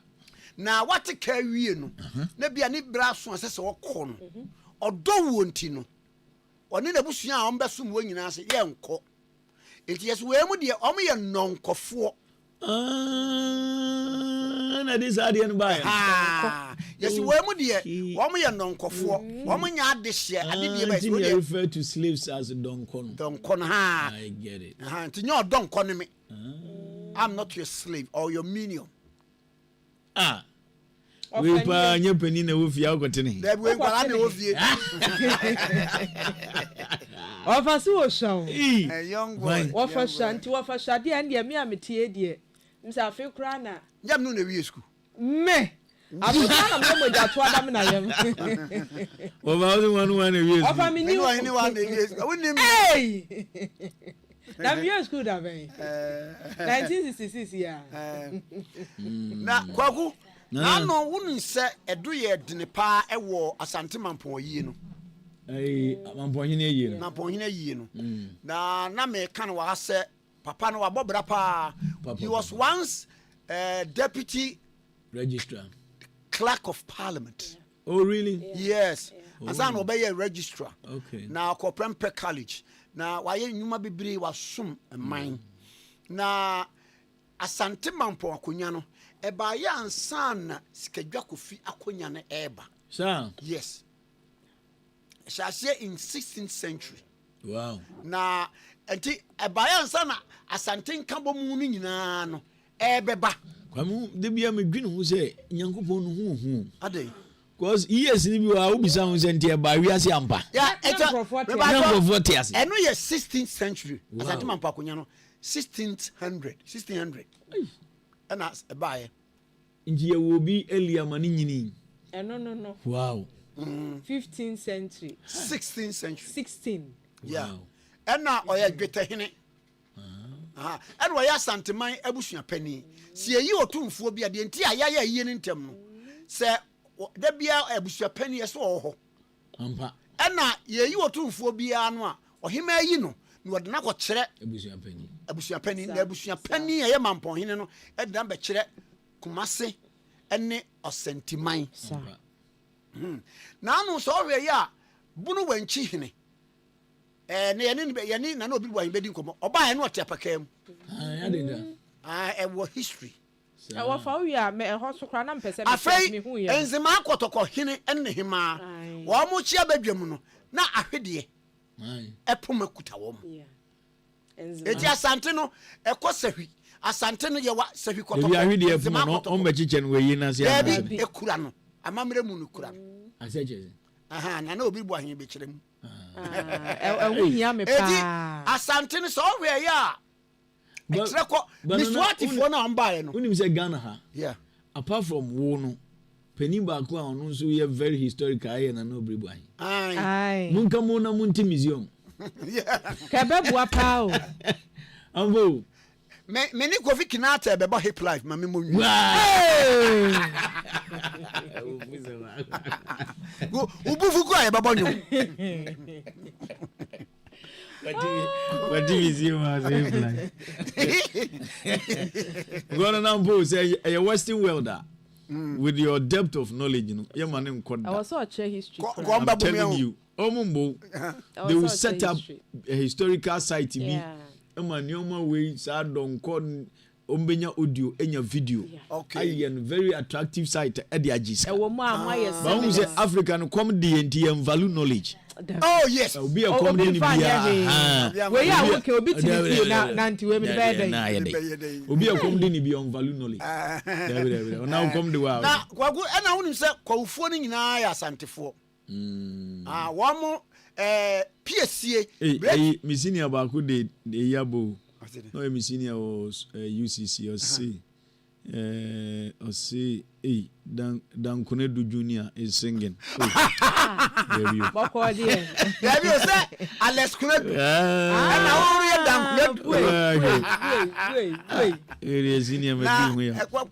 And I'll say in Nzema names like my name is Tomikini. Is it Tomikini? How is it pronounced? Tomikini. Tomiche. Ni. Tomichini. Another day. Friend Womus and Han was I was see Omono names na. Yes, I bet the so Omo sign ban. Nana Matias ye. Ye no. Na ye mami mo kase we ye Kosamba. Ana obi o wa kwakwe se owu na ye bu ne hu ba bi akwara no yetimi bu ne nsem obesa akwa bi na ne nsem na eda ho obo ye man mark obekoba na mark nda ho na eda ho no crepa no go en obai asamado kwakwa asamado eyo man o asasaman do eyo man nipa sasa eyo man ba bi a wo ko do ba bi e wa pa asikire no Some of a quagare. Wo abusia ko na de ama. Gunim. Me na now ye sori no pa na me na ka se. Afu asiebu abeso ne daye. Na quagare se na nanom bu afu abusia ko de ma ne ma no. Okwa asama do mfie mienu na ne niema bɔ no bu no wagina ho. Anti wo na date na no. Wo bi ma na kwama. Wawura no. The divano very interesting mindset. Na wawura mu. Na wawura mu no. So antimi anko fie. Eti wanam twente. Wamu twabo kwantimpo no mu ho. Na ensamanfo ni bi kwafo wo be se wode ni se sum na no wo din no so wo be bere pa wa sama. Na de wonu wo ya sa se no. Wan cha me buhye ni bi enye. Wode amane ma. Ango ko wode amane. Enye so nti be. We na anyway. Ka so da so gina kwa ho. Da do ote ebuo bi so wo kwa. Oh. Na so wo kwa gare. Bra be bre. Ese ho so mo mfa bone nche. Wo se. Ho so mo mfa bone nche. Amma na am so mama tan fie num. Asane. Eh, zaman. Wo be si de didi. Wo be si de dware. Eti wo so no afon. Right. What about phone? Zaman said do everything. Kwagu no kure. Eyo man The divano. Kwagu. Eyo Mu fie. Mo na nanu awuko no. Ti mu fa aduane nsi wo ma ade akye no na nsamanfo na bedi bi ka. Etiti kakra. Ngraman. Kwagu ma komra. Na na obri buan e wa ma so di bi to form. E wa hwan so na ene na enkodi enkomo. Na obri buan me mu achi. Last brother Joseph. Na wo mpom boko de. Oh, na ba Roma. Empany say we remember the folks when we reach the deserted place. You do amanfo so a na yakaya anum na yese wo oburo abrewana na e na wote adan komasem. Na yaba wo ne abakosem de enura wo hye yembo se wo ni wiase nyina ebeche efa dotehene dwetahene ayiye ne dotehene ne dote yi a ye wa sante emampon. Nanu na mehwe nwoma mu na nkohunu se mampon akonya no breakthrough akonya no by 1600 akirei ansa na sante nkabomu de no eba na nyambia abakosem te sei ho mampon fo no in actual fact, Mampong, Krano, or Monofi, a Sumija. Oh, but quite a Sumija. The request Sumija, not Mampong Fono, Bescotna, a dancer and sign. Eti Mampong Fono, and Tam Pesa de car, a Sumija no more, but almost on the car and dancer and sign. Eti 1 year, Obeka say Mampong Fono, a dancer for. Yes, Mampong Fono by. And Sana Asante Eba. But okay, meet your partner. Mampong Fono by and Sana Asante Eba. Mampong Fono Crown, Boyan and Tonua. Asante no de call, then Chirawono. Boyan and Tono was the 5th Mampong Hene. The 5th Mampong Hene. That was between 1690 to 1700. 1690 to 1700. Go Mampono, or more pa Edin can pa Mampono. I don't know, your son, a Shama Gohia. A Shama Gohiano, a 1600 to 1630. Hey, 1600 to 1630. Me come from meeting. Wow. Me come from meeting. Now, so the second Mampono, a Bafo and Tedu. Bafo and Tedu. Now, Bafo and Tedu, a 1639 to 1660. Hey! 1639 to 1660. And now, Nyatosomi and Sano, Kwasipanini, a 1660 to 1676.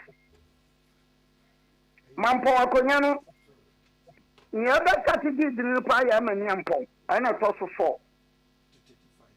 And I Boyan and Tono no call, then Chawon. Boyan and Tono didn't buy more because already I called then Chawon. Already I did 2 Mr. Obeko.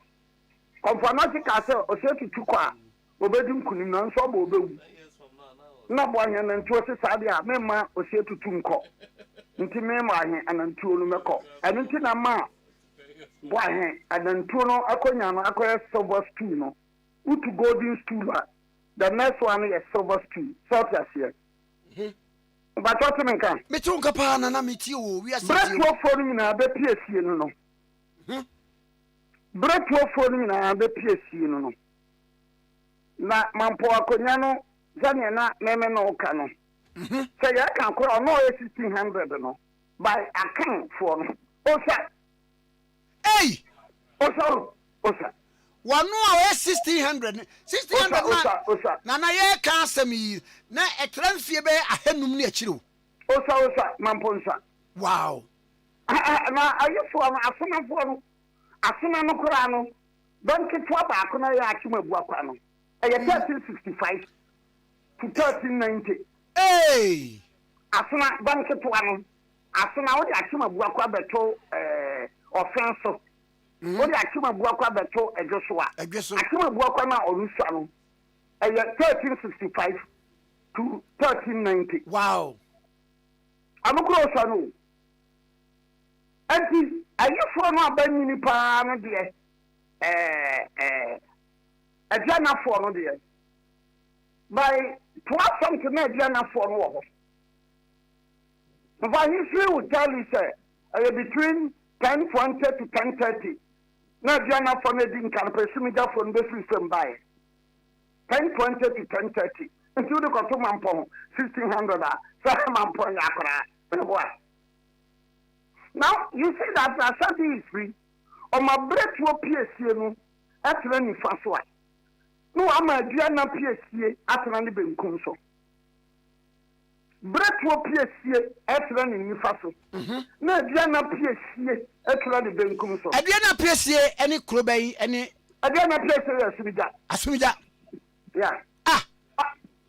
I couldn't get in I am Korao. Number Joe. Now, some Masati baby nonsense, Nipper be say, Doma. Dabby. Okay. Dabby.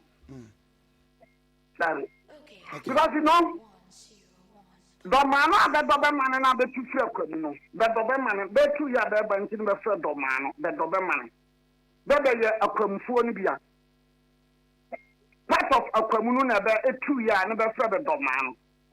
So if you make and the akwamus nyina president, the association of a journal for nyina president no ayakwamu man hene kwafa kutu association of a journal nyina in the world. The president, Adianawa,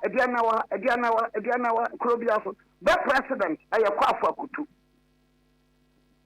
And therefore, even if anything crack a Kwafa Kutu, no back say Diana PSU, what am I saying?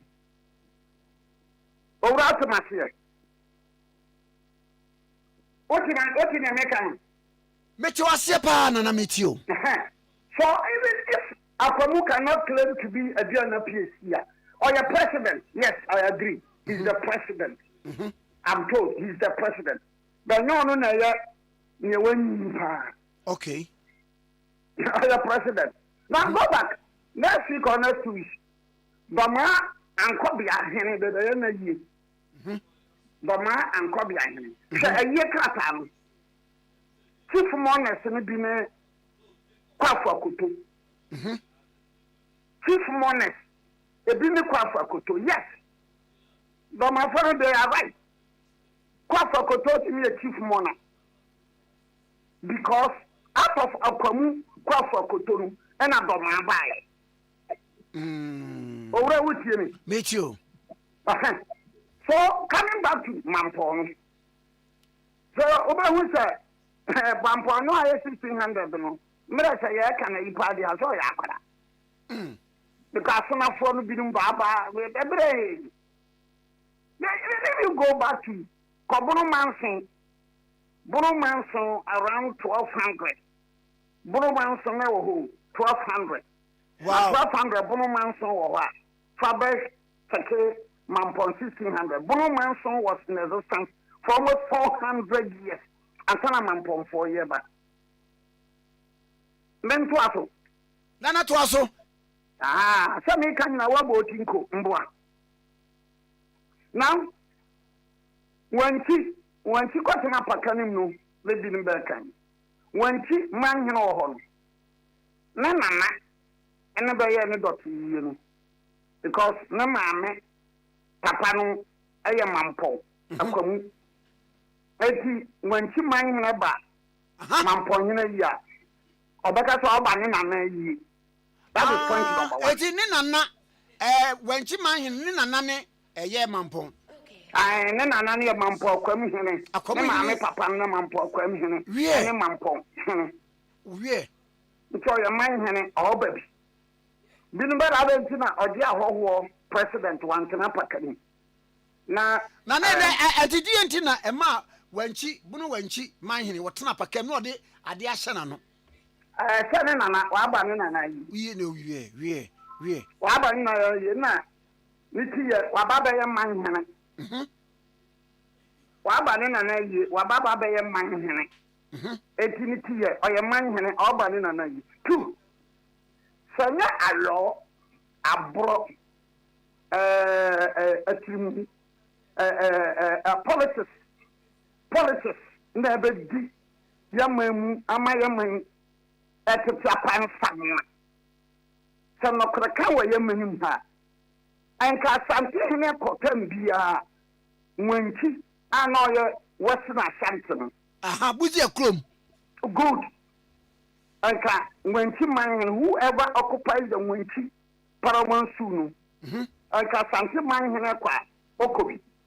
Yeah, wow. But politics not better back. Every sir. Unhealthy and unnecessary tension between Bonos and Ashantis. And then I am a winner picture because in 1955, Queen Elizabeth, or more or told and suffer the Ben Asantine. The Ben Asantine to me uncle, or to Munchi and a Mampong and Omkoi. Wow, in 1955. 55 years. Wow. So when she played, and when she has been playing significant role in the Ashanti confederation.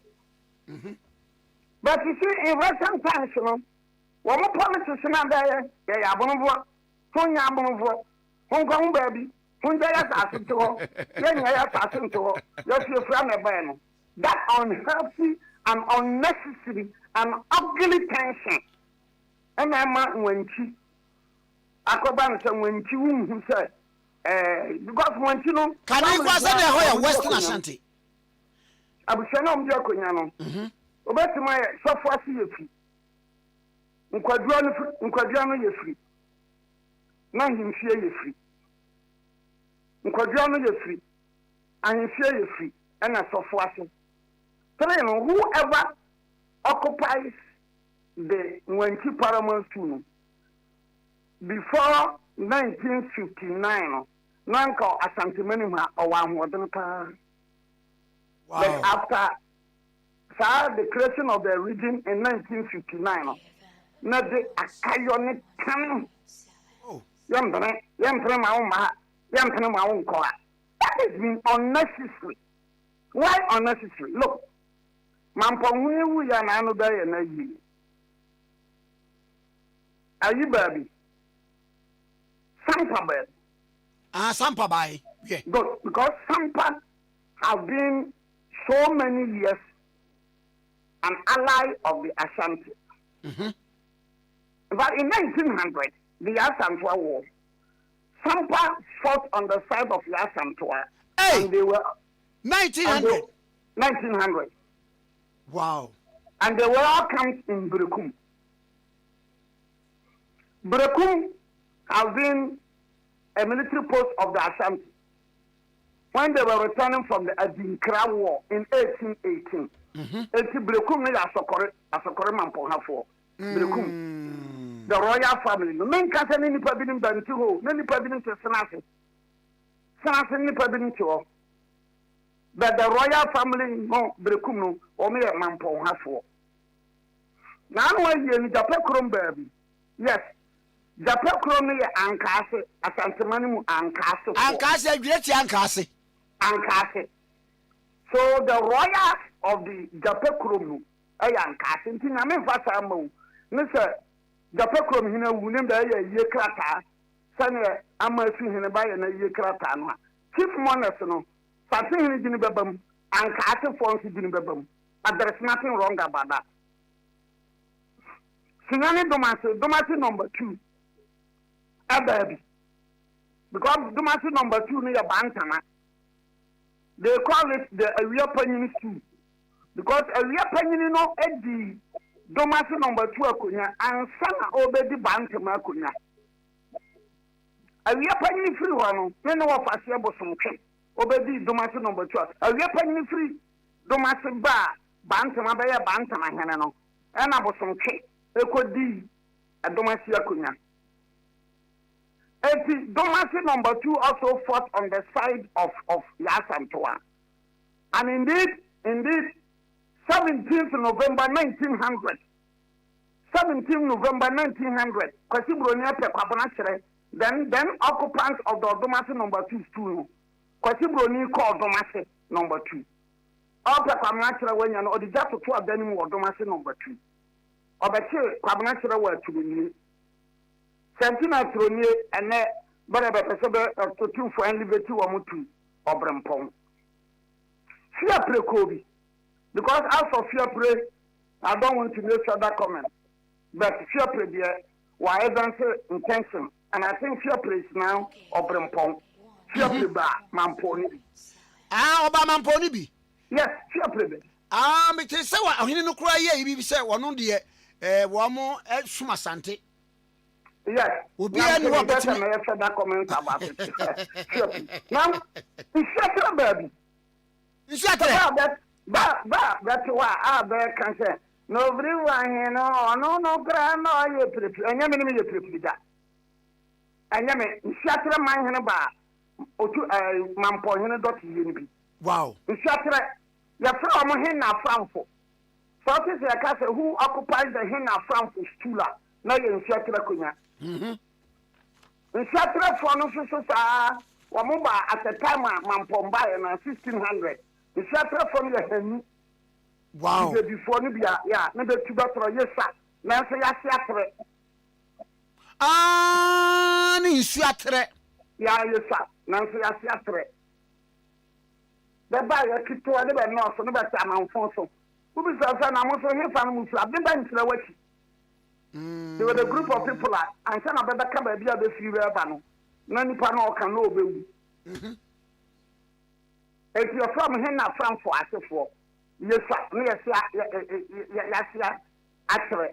So when the Ashantis were going for the Dinkra War in 1818, then the Cheraba Kwani Mumfaha. Mudamoko, Jama Dinkra Kwani Mumfaha. Okay. Satra Eba a yenubi. Wow. Eti when Chibabia on Tonchene after Nana Kusiapia na so swate Buziano or represent something in the world. Eti weno when thing was a say I hear you free. Okay. I hear free. But whichever way, whether it is I hear you free, Nkodrano you free, or so swate. Maybe I'm in Copapa, Madame and Sandia to be when she akunya. No, Oba, you know, not Rapa Kamu. Nina Napa de Sramangipia. Nina Napa 1600. Nina Nana, all free from one.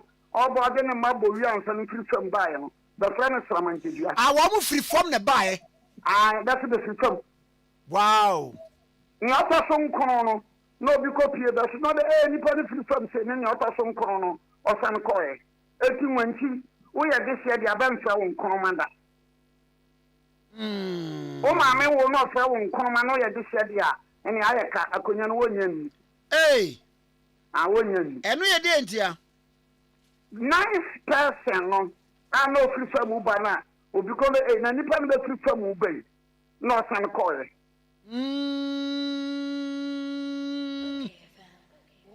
I am tumbling the door. Then To us, no, come, baby. Say, or Jaho, but one tapa came. And many people like I said, or Jaho was a president of the regional house, a national house. I don't want to have a canoe, no one should be a Okinapakans, I don't know a Okay. Number of Jaho, he's the president of the regional house, of the national house. He's the president. But the one thing I be a cook cassette. Apart from so yet, mine, or something, Nina. What I say? I dare to Nipa. Nothing, no politics, I'm saying, and then cry. In case something and power, you know, all corner, a year national. In the 50s, you know, we can win, you know, or you something in it. Na politics and fiancé bayana. That's what I baby attend over and on bayasam. Naya on can be my. And on a unnecessary tension yabano. Because the baby so by Yenibi. The baby baby because the baby fought on the side of the Ashantis during the Adinkra War. Wow. And that abortion bill was the baby say the Ashantis consulted those abortion. The baby is a lecturer at the university. Oh, baby. The baby is a well-known NDC pan. It's about I love everyone, PP, young men and also the say, okay, the baby, oh, baby. And the MPP has never won elections in the baby. And of course, the MPP parliamentary candidate in Kurano. Now, I don't know if the baby or so one way in that constituency. Fast forward. Sakwa, baby. Sakwa. Oh, baby. I said, you get your room. Yes. One money you call and go for Kakala for. That's about around 1500. But one of us see to the 1571. 1571. Baby, I said, for every year, they buy him. One a sample for so every year, they buy. And Sapa by Yeribi. Why? Yes, I said you get your chrome. And Sakwa last year was invited to the US. No represent or now represent Asante Hene or 2-4 US. Sakwa Hene. Okay. Sakwa. Ona now represent Asante Hene or 2-4. Sakwa Hene represented or 2-4 Asante Hene or Badu Hene year. Last year Badu Hene Baya ni dot year utie. But I would say, Anemi too. Sakwa Hene represented or 2-4 or say 2-2. Sakwa Hene sat in the Palanquin and he represented or 2-4 or say 2-2. Wow. Sakwa fought on the side of the Ashantis in the 1806 Ashanti Phantom War. Sakwa fought on the side of the Ashanti in the 1806 Ashanti Phantom War. Asante fo ne infante fo ko no Sakwa kokumbi. E wa asante fo afem. Yes. Meaning the Bana man here by the Bana so because Bana it was in the 1806 war no on the side of Ashanti or Mokoya or man abre professor de Adobeko sa Benna Bennafo Benna professor Beko pa Benna na be Bannafo no Bana no opa extra but be our baby of Rubena the guansu and the professor for the guans then Rubena be for the mofo then Kwame Nkrumah and Kabrono, Omo the Kakalafo, Omo the relationship with Sakwa and relationship with Sanka. Twaso. Good. Opa Bolo is ya. Ofuma Mbadi. Ofuma is a paramount chief. Ofuma is the NDC Nikas here. And I'm present emphasis on this. For people to know, sir, Obriwa Hanyemi Kesia, Menyama NDC MPP. For the second-minded ones to know, so I'm a professional lawyer, and I do my case into MPP for one. But then I said, me, Samameka, and I'm a Juma million cinema Belusiano. Ofuma, Hene, Nema, many Ofuma, Hemine, but NDC focus the fire, also they are my client. And I work. I almost say, what my way into the Momulusi. It's a better. How? Hey, I know this is a better. So, a woman baby, because during the Asante Bonomanson War, there was a powerful shrine of woman, your friend Nancy. Asante phone called to Nancy. And ever since, a woman for Asante for a back. That was 1723. 1723. Trouble for baby. Yes, trouble him and by so over here. But Nebano yellow exam. Our Ghana law school. To the Bano him and by. And trouble also a powerful shrine, the friend to Budo. As at the former Kobono Manson War. Something I make us need to offer Asante Techiman War. Because Techiman know where you have. So called Chumpudo or Koboto for help one. Put that Techiman. So the war cannot be described as Asante Techiman War, Asante Bono Manson War. And therefore, Professor Dubois, a giant trade union and Bertie. Professor Dubois, a giant treasure, Kio, then you know, the kind of research was a very number. The 1723 war, Asante Bono Manson War, and Asante Techiman War. And I dare anybody in this country or under the sun, some prove me or believe wrong. Never the research symbol. Me the friend Asante Bono Manson War, and Asante Techiman War. And I select anybody in this country, historian or politician, say me can't research symbol. That are you baby? Come up, boating, and a sea for by. Because every year, whoever since 1723, whoever occupies the Ashanti stool, no, as a Safi Biabasa, slow Tano, Insio, Babrana, Asante, and Manigari, Tano, Insio, once in a year. And no, yes, I know, day. Sir, Asantis own a lot of gratitude to the Tano River. Tano River, now, brother, Ufa, Singan Kwan Ufa, the same Tanoso, no Woko Singania. Backward in Krawono, Tano River no Boawam. Subsequent wars, Tano River no Boawam. So Asantifon see Tano River no from 80 last 2 years or last 3 years, as something in the best Nakobrikum, a yilu. Odru Tanosono, the Yamamre. Sikarina Babikum Abua Ewo Tano River. Whether say Ubefano Tanoso Techiman Kwemu and Tanoso Sinan Kwemu. A Kobasa Sikan Bu and Asikan Saya. It is only the occupant of the golden stool, so you see in the bottom. Amabakotos Asikan be. Now, what Asikan be travel? You can be Pope Francis, you can be Pope Leo. You can be who? Sikani Kawa Afianto. Work a Kukoti, work a Jollity. Nasa African, a prong to 20 a blade that can keep to a beer. That's it.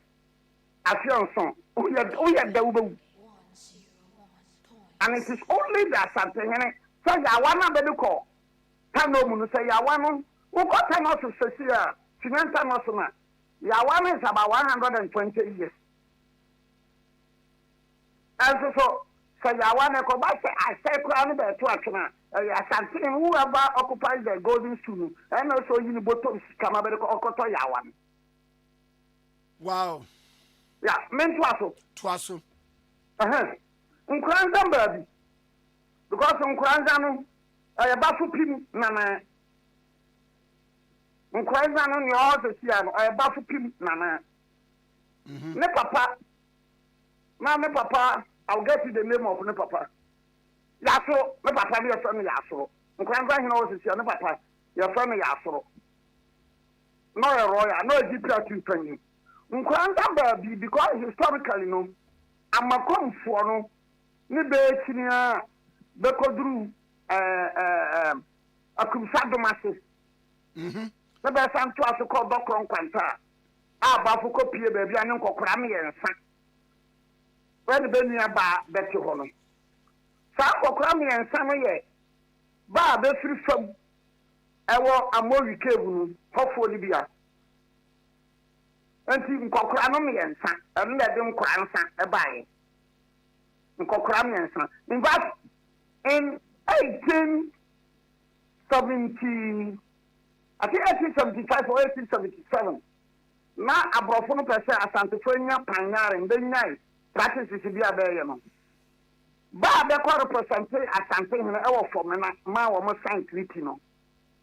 Nkranza, mine and Okobi. He represented the chiefs uncle represented Asante. Nkranza, and to Nkranza, a Bafupim, I'm a come for. Nkranza, the Kumasia. Now, obey you. Whoever occupies the Macomb stool, no, must see to reach yourself. Obeda obedi dio oyamakomi eti babeka say and ala na nkranza hene wa baby no another nti na something no be so nkranza asante na nkranza onye exit mfi bia ho the two for something hene doesn't need exit from any person so obeko nkranza na obeko brekum obeko so kwa na obeko japekurum obeko sampa ananse obeko wiadomase and obeko di baby and obeko menji and obeko banda obeko ofuman and obeko tubodom obeko nkranza and obeko amantin and yes but I just want for avoidance of that I want to state it categorically so they have been part and parcel of Asante all throughout Nani is unhappy a relationship with Binmaya acquire politics. Oh, no, everybody, all they said, your own 2-3 years as so. The program for Muntunko, on Tunko Hifa. mo a mo aka se Japan krom tu nkon mo nyina mo ba ni Japan krom nke ho mama me nko ho ade nhwe so the point I'm making is say oh yeah na anu avienu amanfo ba pa bono is and then bono so you ask yourself na ba social media very bono ye dia bono is ye dia enso so na anu mampo hene dot ye ahemfo no bebre ba why abakọsọ na me tiro abakọsọ na bohu se oh na wedi asa na asem tie ebrenti minim se woni bre ma me mfa yenwu se we se do ma se boma eye ne dia. I don't want to go there. And you also mean to me answer but though please I've decided for so many reasons to skip that one. I don't want to because woman didn't education, you know, then unduly they will be insulting you. Woman didn't education, unduly some people will be insulting you. I'm a human being. I'll feel hurt. You know, so why don't avoid that one and then I have followed you in our body. I don't want to go there at all. Please, for goodness sake, as my listeners, this is Pabo. I mean, na can't go back or can't said something. And yes, I'm shratem. But I think that in your name, you sabi, Kafrache. Also, me to Mrama But I will come with him the other veteran who shouldn't be to attempt. I don't want to go there. And yes, I'm afraid man. You're afraid man. But I'm a reasonable person. Messing I am my creature of Nyama Bebre. No crenana. Nipa Betty Abacosam, Betty power for rapt attention. Saudi confirm about me, say, I know the young fancy of Memre, a similar for don't buy a Gianna PSC. Aha, not near Kedi. Why? Etino, Sabisha, Yanekano or Bois. Make a legend. Now, you see, look, that's week we know, yeah, Mampohene, not you. This week now, Munsono, the Yana in Dabo was seeing a meal. Yana in Dabo was seeing a meal. No, me didn't because me will be a chief tendency and history. Mio, Dabo, Farmer, for the past 400 years. And so now they are Yana. This is what's not what me or Henny and I Karaga and I so glue. So when you Karagana, me or Lana and I so gluguna, one thing could be Yana. Danyana, sir, it's the Bessie Mio, Nana. Mionana, only be Mionana or Cobe, from Bolinanam. The swan will end. And even though he's a paramount chief, Mio is a paramount chief, Karaga is a paramount chief, Tolon is a paramount chief, Gushegu is a paramount chief, Sablugu is a paramount chief, and then you come on. Bakwas one or Yendino, but the number Mio, into a Mionana. And that the present Mionana, no papa was a Yana in 1948 to 1953. 1948, 1953, Yana, the birth of 9, on an never First history, raw facts, knowledge, India, no me display on a page, and your journey, and young master. But two cabin there, and again they will insult you. Also, now I've come to the defense of Mentima and say, oh, yes, whatever Kanama, and no. And everyone can be my. Now, what I catch them saying, Brekum him, and I brekum him, and I just put him. I don't know by you, man, Ponant, and Trawas here, will a boy. Ah, Nana, I mean, no, was a partner, a bell for best at Twanko Mesupa. Nana, that can be a few for the body of the Basu here. Ah, now I didn't know to Monkuta Abidiano. I just have about the baby swing. Ah, but I am told on authority, sir. I am out for number and one criminal that did not come, but she has been disturbed. But I don't want to go there. The person may call in but I'm told on authority, sir, she has been disturbed. Maybe I'm so jam, I'm a sham. Aha. Eti na se ubisa asante wọn sọ tún fọ ọkọ náà bí sùn bíbí fitaa bí diẹ nìyí. Saa bibi no it took the asante so many years ansa na wɔn ɛkɔn akasa ɛyɛ adansi bɔdze sankɔfɔ wɔn fa de adujamfi no wa bin kɔfa no ti di ne kɔnbɛn mpire nu ɛna mpɛrɛnsɛ wɛnti. Ana kɔfa no ti hu sɛ sikadwa te kuruwa no kuruwa no so otumfo ɛba na kuruwa no ne ɛso no mesrɛ me ka wɔ tiefoɔ abalaba bi a wobɛto biara no ibi nkɔfa abalaba no firi benin ana ingyina kana yɛ nkora bɛrɛ ingyina kora once a saa kuruwa no adi anim nhyɛ no ɛntumi mmɛka otumfoɔ no. Okay. Mpatwa wate aseɛ. Mate aseɛ paa nana. Nti kuruwa no bɛso abɛnso no kwa. In fact, around 1800, 1900 no. So asante ni kora na ɔwɔ mbia no ɔyɛ kuruwa no kora sɛ mbia ne nsa da so. Amanovim and vigor and strength. Kuruwa no wusa kan sɛ wuwom. Nka ayi ara so the rest kan kan yɔn bɛ tuma ka sɛ Israel. But no, on a more serious note, kuruwa no ɛnyɛ adeketewa. And that means that asante ɛyɛ mane na ɛnyɛ asante region. Asante no yɛ mane. When you are talking of Ashanti region, you are talking of region where on a Bono East, on a Eastern region, on a Central Boshia, a Ashanti region. But Ashanti Manano, Ubekwa Konya bi wo Dibebi, Ubenya bi wo Menje, Ubenya bi wo Banda, Ubenya bi Sampa, Ubenya bi Sekwa, Ubenya bi Japekrum, Ubenya bi Brekum, Ubenya bi Nsiatre, Ubenya bi Sinandomasi. Ubaba kwenya bi wo New Jordan, Ubaba kwenya bi wo Wawa. Sadru baka Asante ya mane, Asante ya mane. Asante nya region. There's a difference between Asante region and Asante mane. But I'm saying Asante mane no, they have their own flag, ya mane. One flag, you know, yellow, black and green. Yellow, black and green. Yes, you understand. Ni patuntum. Oti kwa ebrentuom. Oti sika kokko so. Ba shati na te. Metu ase nana.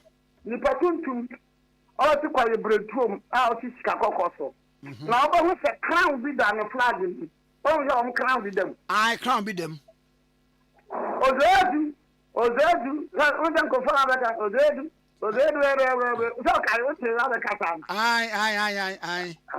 Ozeru akwamwe he sakra no ose atutu bi konfirmation obedi kwa amanya konya no na kwamfuo no adema no sage ebi that something will always be grateful to the kwamus nti kra no akwamfuo no de man no okay na omodi ato nti hu na flag na yellow black and green no ete ni patuntum a oti kwaye brentuo bi kwaye kese kwaye twa no wahia na saase no to so de baby pia ye sika kokko oti bo so am flag no so o mahimu a na to say akom no ba no yes that is the flag kare no wo mu yia edimu Ghana flag yi e say ye Ghana nya fa hu die since March 1957 na ye Ghana flag eti na say flag ni ba ya che flag ni ba before 1800 hey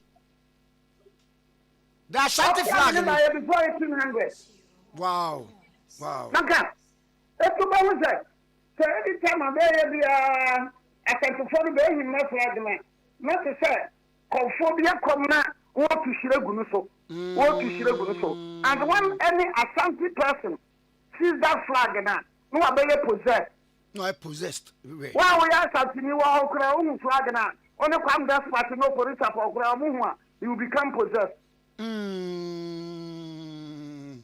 I see. Nana mama no ase na me say nyampa mfa ma bre hofre be say di nkomo. That my baby e be di be nkomo be don hwere be mi yansa. Yes. Me say Obia say Jose nana me say. Nana yes. Where the theater wo ko special prosecutor woni Kenoforiata say no Interpol for na so asem no mu a wo mo say be extradite no de aba be here. Let's look at it very well. Never be on come life from say obe tani atani. Tani o. Special prosecutor no ye na djuma. Oti ba bia no comment. Ontin ya memfa me hon kongram.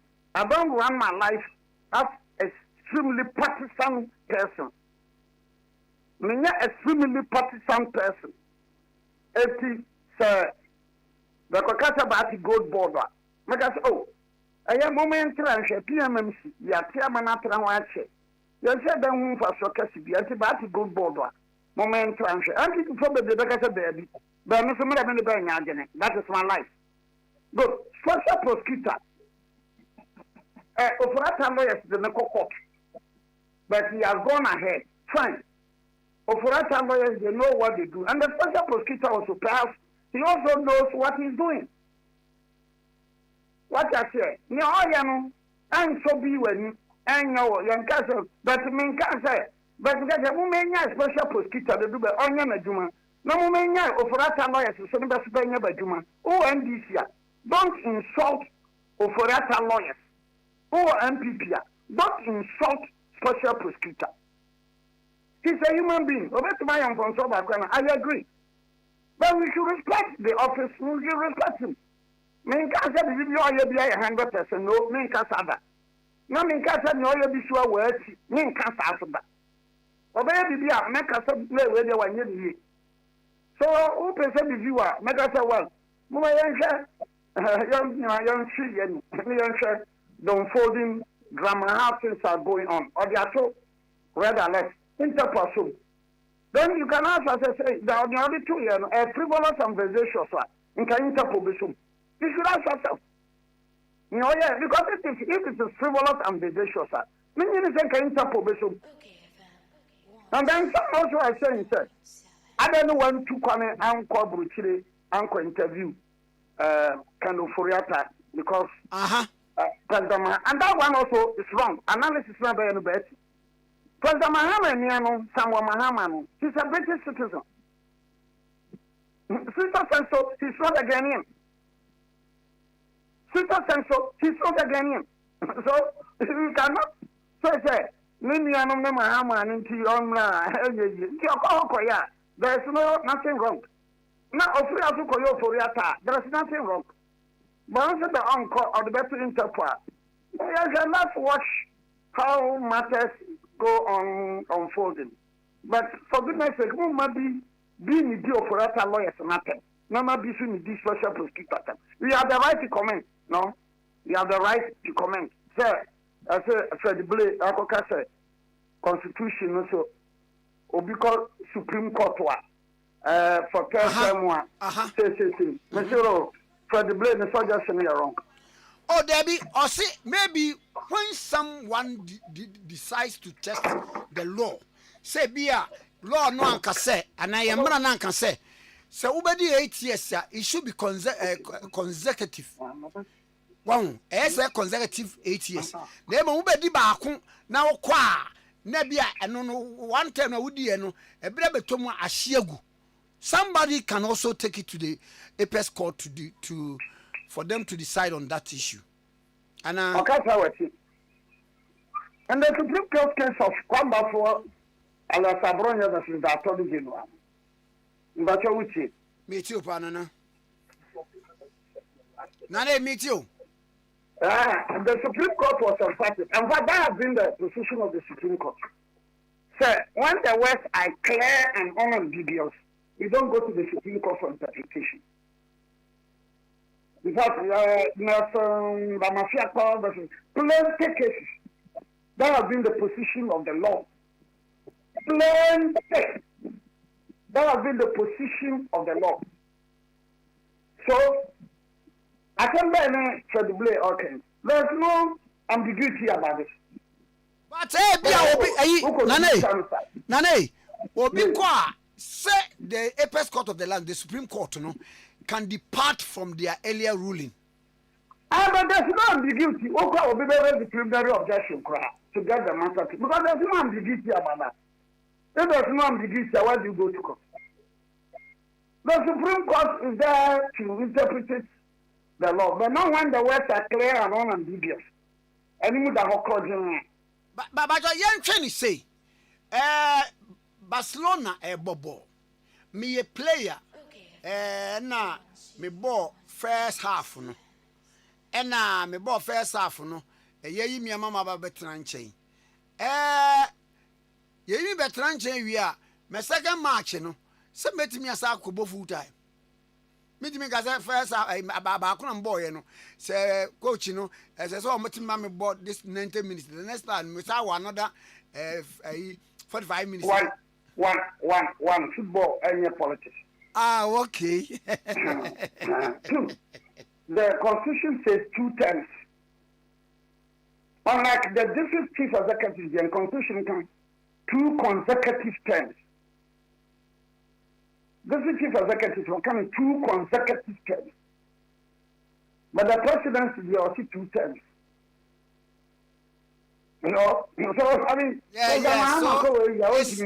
without ambiguity. No matter how you want it to be twisted, but you know, look, let me be very honest.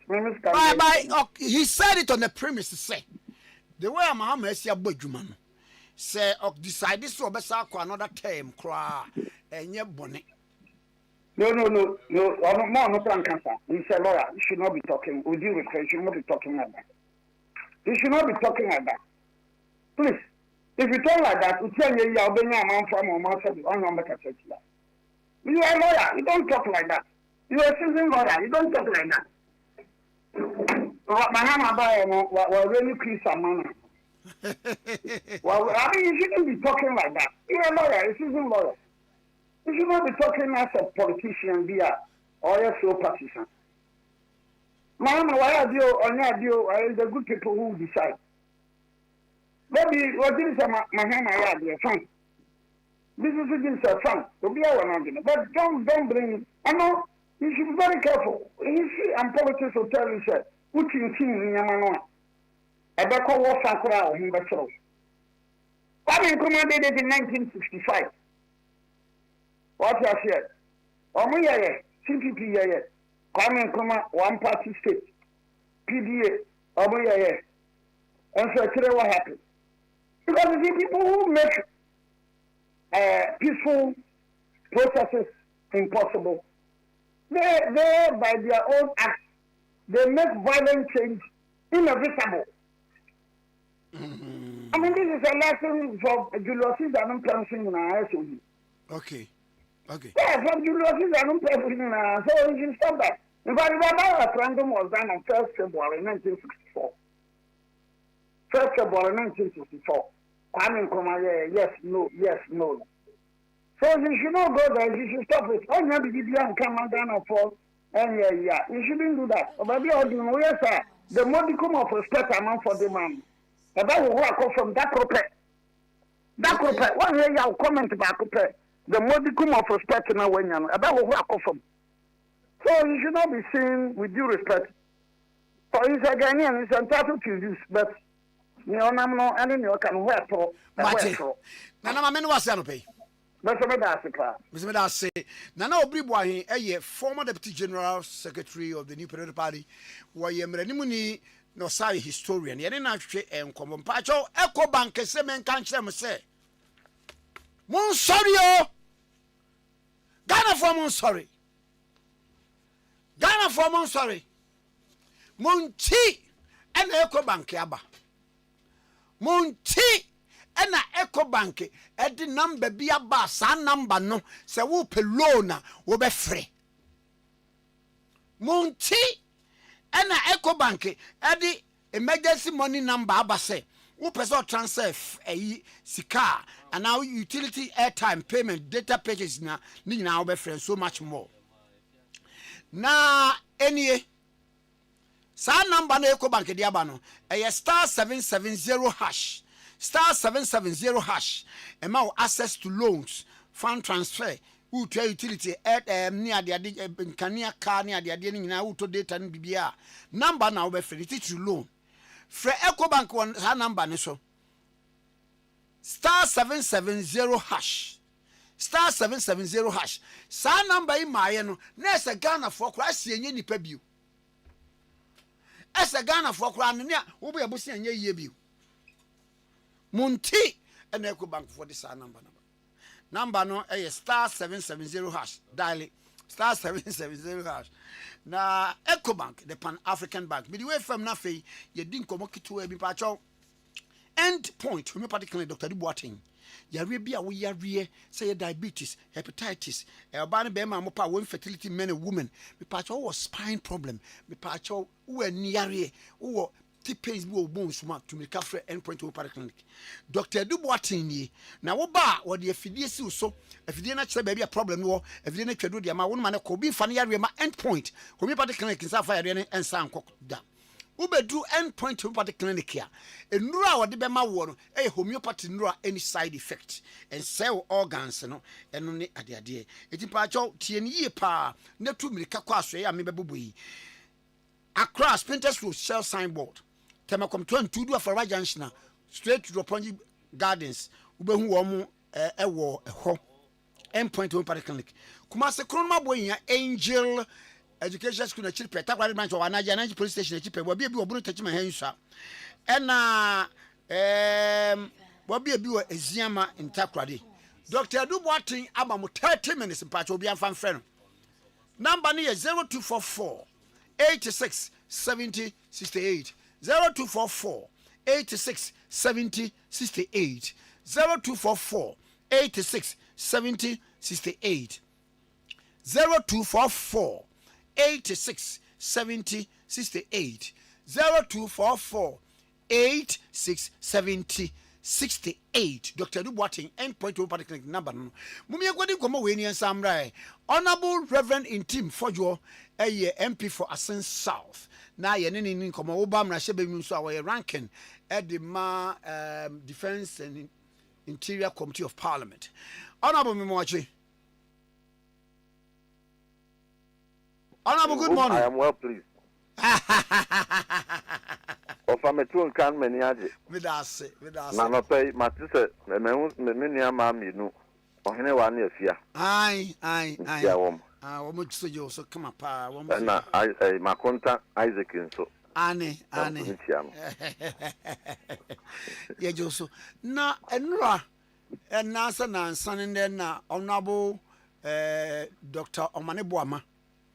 Oba mrashe begefie ye hwebi wo eye internet ne so ne TV so ne ade a na wo kyerɛ ehia na hia sɛ aban the generals no omo kofie na wo mo hoyi omo so ebaaye enkomo yi utiye no yɛse wo ho bi ɛka mamentie wada woroma we de me chia tifo nyina na medinchia kese nso amawo madwase o kwan ade ama me na so the military say mutie o wi ase afana nyina no o mampani bika mi Israel efri ho awo mo se no se o ye president na ba fofofra woni hu kwan se o be se chief for defense staff most other countries no they are not president foforo bi aba o yi ni pa foforo man be chief for defense staff na momo no enam say in the military command structure in any part of the world no Winya kofa ubia oye junior ebe ye chief for defense staff ni senior se wona nemu nyina ekofie automatically se wo retirement ason sense ye wo nyina ekonti the president bia exercise sa constitutional mandate na or the considerations we bring to him so the beya enkopam generals experienced ones no be bring na sabako minu miensa bimpo na beka wo mu aka wo na maintain morale sana president Kufuor ye no sana president Atamnos ye no sana president Kufuor so ye no na ekoba se president Mahama Mpenso odes ko free intake 26 epa intake 27 ho epa intake 28 ho kopa intake 29 ho all the way to the 5th level down deep to the 30th intake. Kofa Brigadier General, Bayen Chief of Defense Staff, Sabreno. Ghana, the command structure now expanded through 4-star.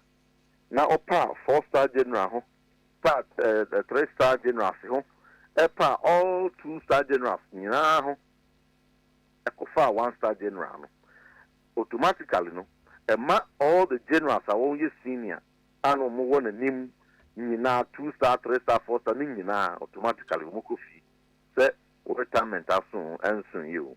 Now even among the intake 30 nekra even the 1-star nekra no there was expectation saying Kwambefa the most senior among the 1-star. Now so Omufa Obia or 12 generals are more senior to him even among one intake meeting. Na ninyina mono at the Oyene Bebre the Bagana Armed Forces moon ye guswa ye ene asujafo ne kasa esa no sakumato yembeba na mora asa akanyan bi eno mo na me this question be to dawo parliament so afọ no ma na omeyi ano no nka bibi mpo na ento Ghana fo asum enka bibi mpo fan se asujafo ne nkran na mora ensam pejano na about the rationale behind question bisa no asem rationale behind the termination of all 50 major generals equivalent and above. One appointment of 1-star brigadier general was appointed as chief of defense staff. Now the issue anyone say ko buy tititia. Oh, yeah way so the beya beboa be say na aboa mabirimupo apeja ne simple no etwanitia. Obaya first thing obey propaganda. Say obey accuse question ano me a mebisa ranking member na mebisa question ano say and throw na me try na question input wrong ebio o say nye de ebinsi dan na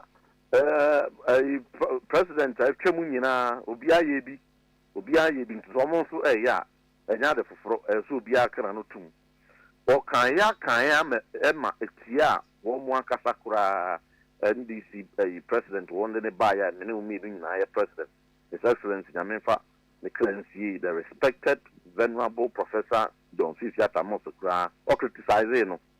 I'm the he's getting it wrong because Umusa a BSc pen where Omampeni be up 1-star general and chief of defense staff thing. But at the time not your command structure and Pijan could do 4-star.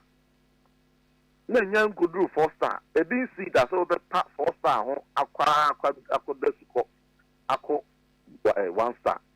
Sam Breno, Nasa a deep 2-star and 3-star. Into what part one just 1 or 2 steps. It has never happened. In that in 2001, I was cited as president. 2005, 2009, I was cited no year for some time, say the CA Kurampono as in the SC, which is false. There was no 4-star in this country. In 2001, 2004, 2009, was cited as president. There was never a time one more part bear 5 intakes. Echo far will be junior by bear 4-5 intakes. A bear chief for defense staff, and he missed a fine opportunity and obeying spy the rank and file. You see.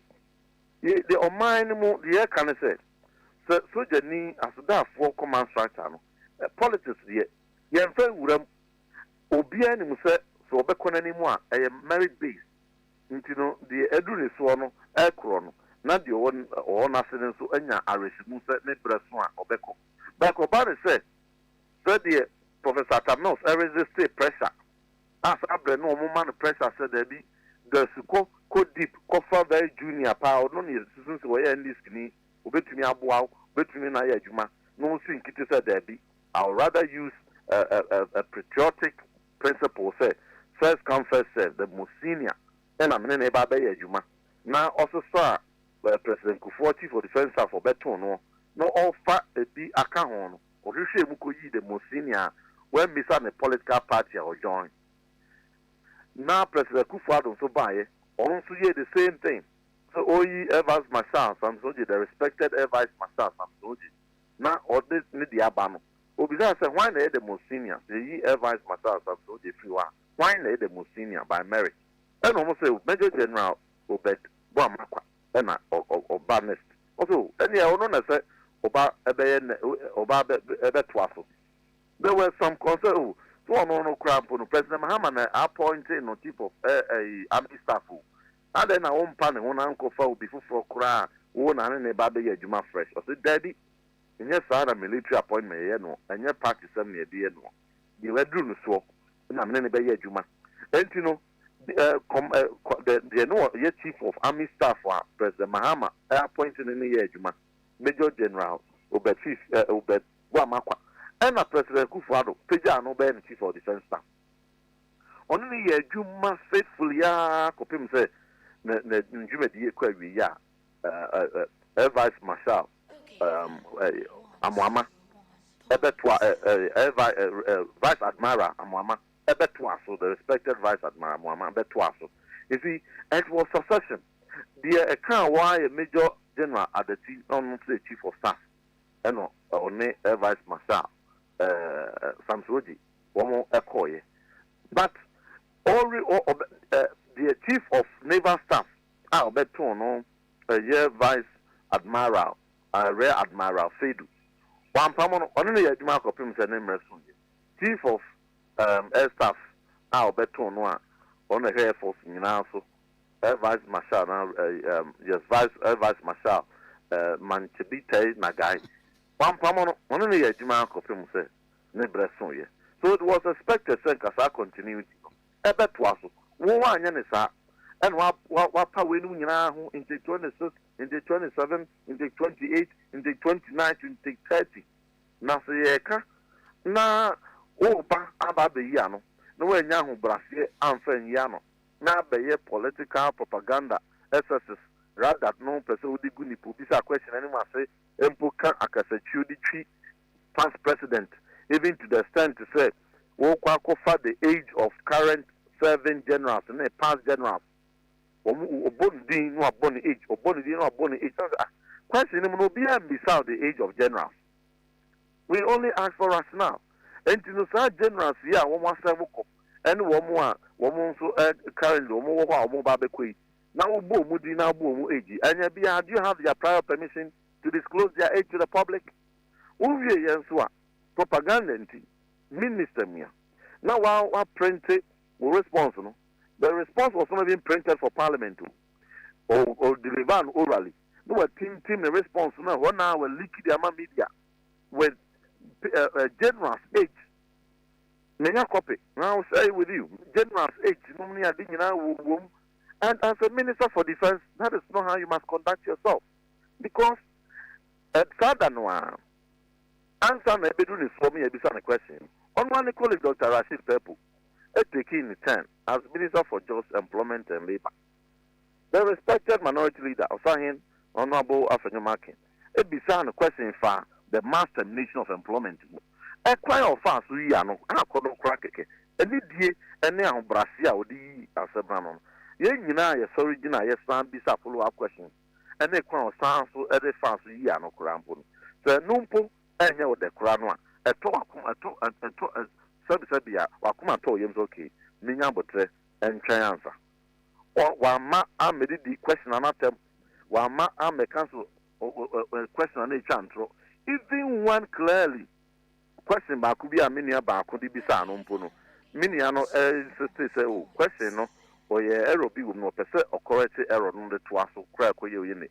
Minister, so that I'm ready to answer it even the way I question it here. There's some I'm not going to dispute the accuracy of the question. I'll respond. No, sir. And I, minister, now are Bemwa. You don't come and become adversarial now that I am Pierre the opposition, you know, because we are there to hold you accountable. We are there because a Bufu walk Ghana Armed Forces. You need to speak up for the soldiers. Oh, no. You don't speak up for one person to the anger of the thousands of soldiers. Honorable, Obi baby say. Se rank muno udru baby na ehwo no aye political post enti wonyi ni se aban foforo aba woni ho no omni abanda da na atwam aye adwuma auto secrecy bi a wom ye niam bi wo wa wom ntimi disclose emma we borders on national security, borders on defense and enti no nya bi a ne bone so na embom Mabadia new king new law politically no me so these persons should be heads of the military institutions near the idea and yes aboni be ne wom boni a ewo mu ne say kwalsa entia constitution say wo be power chief of defense staff no entia mram. It is also not part of the constitution say the appointment should be politically done. And why do I say so? President Biaba onya sesa nipa ba ko mienu bi pe na affect wom. But the one ba beto wom a omu nyanko omu pension na omu dwumadie no omu to aso no. Onka say ne wo political power and political prerogative to exercise. Nipa be loyal to me and my party ntino. So mo ni abanda da na adwuma dia me pamo mu nyina mmako. Na President Mills wanya ne sa no ye ne kwan pa so. No one President Kufuor mpenifo ni bi to aso ye adwuma no. Ku bi ansi. They gave him the best of their expertise and the best of their loyalty. So also President Kufuor so baye. Oyi ba ku mienu bi na ode die obeto wo mo an one omone President Mahama ye adwuma and o power mu bi pija wo mo ba ku be ye chief of defense staff. Na the obeto wo mo aka nyina no o maintain wo mo. There was no coup in this country, and they professionally gave their best of loyalty to President. One man said, many NDC for Yajumantino, who Abano, who MPP in India, Serbia, Nebabe sabotage. There be that because soldiers are professionals. And you know, no political party A, bet me, I promote to General B. Now, so political party B, bet me about the Twaswa. The same general is required by professional ethics. One be adwuma mo loyalty the same way on the or appointing the previous in the year because their loyalty is first to the state, and it is in the state interest say president to be or also and for one party or also maybe I'll be out the kukrumuti so one to a master president in because after that 4-year professional not Ghana soldiers one of the most effective and one of the most professional soldiers we have in the world in Intino. They work according to that. They don't work politically. And they say, oh, you're politician. Now they're president. Now say, what appointment, no? Oh, come semblance of political consideration. A book, it undermines the professionalism and the meritocracy within the system. Dumping morale. Because young soldier now, or no, and you end this in the MPP in war, and you end this in the MPP in war, Ghana and war, no, but I mean, penny for no more intake 26, 27, 28, 29. And you nanka, Umubi, bet me a drone so now what 4 CDS sweet. Yan for Munina, Yan for Mubia. Now you pam Munina over 15 and above. Above 15 a crown. No Munina echo fear prematurely. Been Mukrana come 4 to 4 years answer, or my retirement. And then to some men so some political party be and family home uncle farm one. Or children be bedroom pencil and send a pijano. Many farm pijana. So does it mean say me bra me bring it will not count and that political consideration is what will count when it matters? That is the dangerous aspect. As ye can I will say one more very humble editing say wait dear we cut too deep. Now wait dear on hindsight that every and so next time, no, sir, about Froba, Mané Yanisa, Nemo Yavi, Munamoye. Now you shall quite be fast to be picked at the morale of the rank and file. You don't come and be arrogant and try to justify with arrogance of power. So, when Ukra media, when Ukra will lick in your mouth, that be me one, soldiers, Nakasano, and somebody to Jana. They don't like it. They are not happy with it. Justification bank, then Adebema. What jump into 26, 27, 28, 29, and within the 30, 12 of them more senior. And when you come out to do propaganda with it, I say before them all. But when you humbly admit and say and see that offer, apart from cool time one, offer General Champon, a promote to home out of 10, a 4-star general, a 3-star general. At the time, no, but no full general, 4-star general. At the time, one, now Wababe head of state, we no free one. Yenya any promotion via merit, on merit. I promote within 3 months. O general be a free 1-star general. Ako 3-star general, lieutenant general. Yenya be that. Copying President Mahama ba ya, wa baby. Wa promoting the CDS from 1-star to 3-star in 3 months. It didn't see that. Now Ghana, Africa, even well, it didn't see that. This is the fastest promotion we have ever seen. Now it's 1 month, 1 star. 1 month, 1 star. Muslim Bakubia, Obinya 1 star. Sabe, no, when we now so, yeah, Koka, Munya, Mubenya Botre, and Yahu Brasil, no. What about their politics? Sir, MPP in the Koya Sunday, we are giving us what not Kumuha. So MPP near Basom, Wabet Pam over 15 to how many generals? Upam Wom, no, Yeno, Wasan Befa, Obia, 1 star, no. Na Busumi Bia or Promotuno, Busumi Bia Promotuno, Emma 3 times or months about 3-star. Even in all of this, Necrano, he is still falls short of the 4-star status. Not yet to me expanded the Ghana Armed Forces, and I could do a serious, no, a full general status 4-star. He still falls short. And you know, while we are any moment from now, one besa a Promotuno view, I can't 4-star. Let's just say within less than 1 year, no. Their promote will be from 1 star to all the way to 4 star, just simply because of political considerations. All these generals, MPP for, are they all MPP? So this is a very dangerous thing that has happened. I am me and the born empire where quick I have to start the professional and ethical standards because they are some of the best we have in the world. You know. 1 year and was so I patriotic in tea. Can't do something way. And you say twice walk anymore. You become humble and you don't say things a bit me incited anger among the rank and file. Okay. You need to be circumspect, particularly when a very sensitive position as defense is what has been handed you to handle. Mamena was Sanope. I mean, insha. Onshra so. Honorable Reverend Intim Fojo, a ranking Defense and Interior Committee of Parliament, MP for Asin South. And then I think okay 101.7 so in him. I mean, far away in Eco Bank, that's region will be the Pan African Bank. Now, they said there was some new Komubi.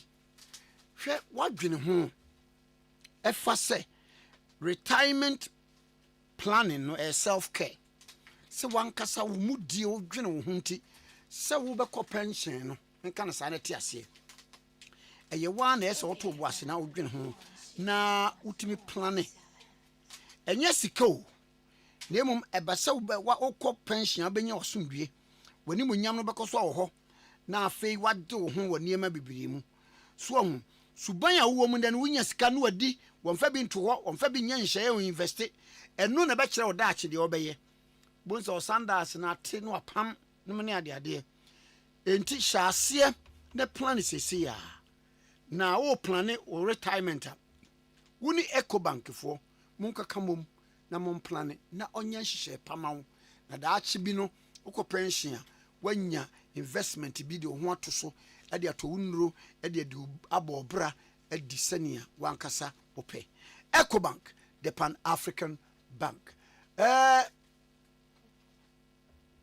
Young Miss Naimra.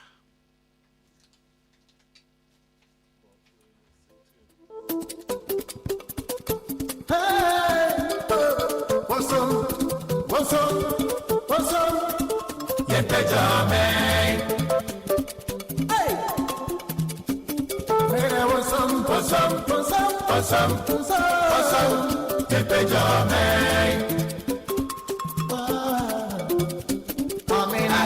Anyamazahi, anyawatahi, asasi, anyawatahi, anyamazahi, asasi, inti, somo, sama, amusu, samina, amenaya, bonsam, epejameni, asana tuza.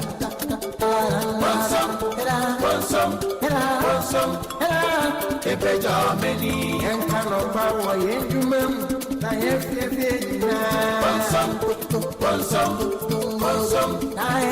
Epe Germany,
Okay, 101.7 Sunye, Ebusiafo Tewa Sunye ni nkomai.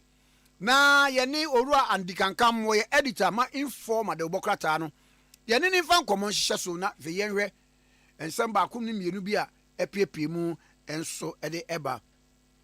Miwa dinkaka me mo cha no pei. Kwame mejoso. Na boko de. Kwame obwa de ada Roma munam ye afida na ede be ma no aka me aka.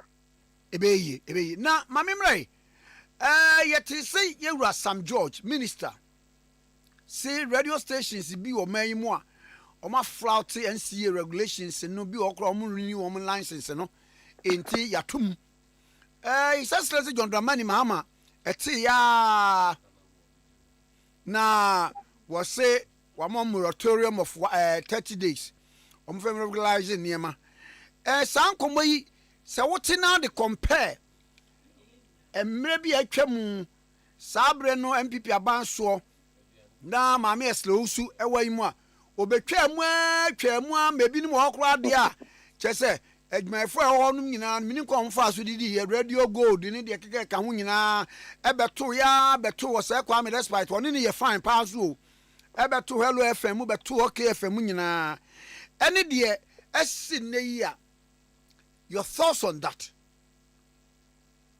Kwame me da se ani di o ma chiati ofo nyina. Kwame ya me say unim my relationship with Radio Gold. And at the time 2017 now I'm two radio stations no including Radio Gold no. I spoke on your network. Kwame, I don't support those infractions to be caught. When you fall foul of the law, you should be punished. I think at the time now I'm closing Radio Gold. I said, listen, why should you sit down if you know what you are supposed to do? Now amutum. Kwame, and for me, when you cause those infractions, I wouldn't himself say we call renew license. Kwame, driving license here they cover. Say wow, a so-called renew. And she won't go renew now police what you are. What is the problem? I will not cry more than the bereaved. That is the only way we can build a better Ghana. well-developed Ghana, a disciplined society. That should tell you that people are not disciplined. They take things for granted. So no, I mean, radio stations be necessary. Omoko renew omo licenses. Omanya, masa. When you breach the law, you must be made. Okay, then. 101.7. So maybe omutu mun na anya mwanwa because you see, and Batakari Abati who cram papa and radio stations see the brave politicians, and when you are supposed to do the right thing, because the NCA is there to regulate the activities of these radio stations. What they are smart mechanical. The NCA is there. And more much, and if you listen to the sector minister, some of the radio stations were written to as far back last year, October, in Asifo. In the other now, by change, Kwame, and you be a comedy war. What a chance of being back country was a cocody. Kwame, and then every morning, every dawn, you wake up, sit on OKFM, educate, entertain, and inform Ghanaians, you and your team. Isaac Nyobia. Do you wait for somebody to come and tell you, say, Kwame, and say, oh, sorry, Kwajuma? Daddy. So, Kwame, for me, I don't see anything wrong with it, though. So, Minister, you go for Ekoba, and I'm so, America, here, a very disciplined society. So, why don't we also start a discipline from here, Ghana? We should also imbibe that. That is the only way we can develop. Yes, Omampenia Mamu, that reprieve, Obibeka said that clemency, and Kamin and me Omampenia Mamu. I won't do it. I will not endorse lawlessness. I won't endorse lawlessness. Yes, why, yeah, fine, but I will not endorse lawlessness. Necessarily, Jai, now, you see, or NCA, this is a body, very independent. No more punishing Crawford. Say one pound called renew license. Into sure. Now penalty be even crowd cocoa, penalty be or what such ya. So that it should be one chain. My NCA and remind you say, brother renew license. By your way. Then we take this for granted because we are quick to play politics with everything. That is why Ghana, we find ourselves in this situation. They catch your Kwame. Bibia, when it comes to crime, and our MPPD, and our CPPD, and our NDCD, we leave the substance. Obi chain, and they are in this Yaba power. Obi a chain at Tagatisa, or Tagati assassin or baby. Assassino, Ebia, and we say, for this wetlands, Ramsat side be. Mr. Power and Mr. Wako Shiwa, Nina Sifo. Kwame, Yakwana by. I will not endorse that. Okay, then. 101.7. So his magnanimity and whatever. But the Papa would made good dear. They should have let the regulator punish these people so that tomorrow they will do the right thing. Kwame, that is the way we can build a better Ghana, a very disciplined society. So, on that score, that is my me take one more. Yeah, right. Special prosecutor. Wane Orak and Ofuriata, see a Casaka and say no, Omina to Interpol alert. The Echo Bangina at say.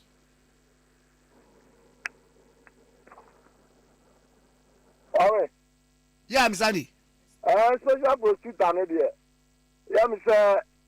Kwame, before Besha in Comoyasino, yeah, Mr. Ubian Kasa, Yura, Nanaya, Kenneth, Opuriata, or Kronfu, and our Kuyasko. Tell us what Yura, Dr. Matthew Poku Prempe, your friend Napu. Also, they listen, as a politician, public office holder, accountability awaits you. A day will come, as I said, you go and account for your stewardship. And the asset Deputy Attorney General, Dr. Samsai, also many people have been called, former appointees have been called to go, and they've been called and questioned. regarding their activities during their tenure of office in their respective ministries, agencies, departments, and what have you, by the NIB, by Yoko and other intelligence body, the new Intelligence and Security Act, right?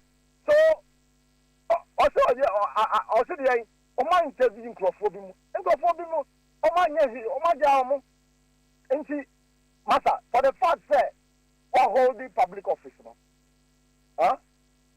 na abambiba, na biya muso mu yenhwehwemu, bra, omoto nsafro, come assist us, come and explain to us. That doesn't mean say we are confounded. But I will say, about the office of the special prosecutor, and Yura Kenoforiata, the former finance minister, in San Semina, them say, Yura Kenoforiata, no, he wasn't transparent enough to the office. To the sense that some people are beginning to question, say, the office is even being lenient with him. But I shall say, Nansen ya Oba, June 2 ya Oba at 1:30 p.m. Oba, Wama, unknown to the special prosecutor. Letter was Okay, about 13th June.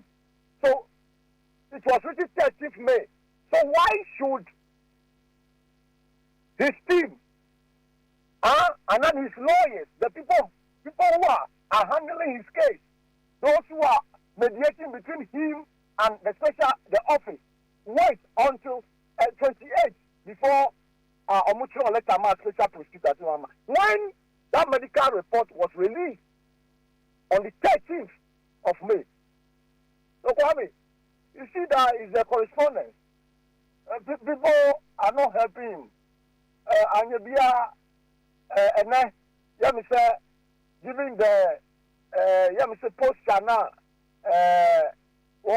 Member way examining to me, member examining to me, mano.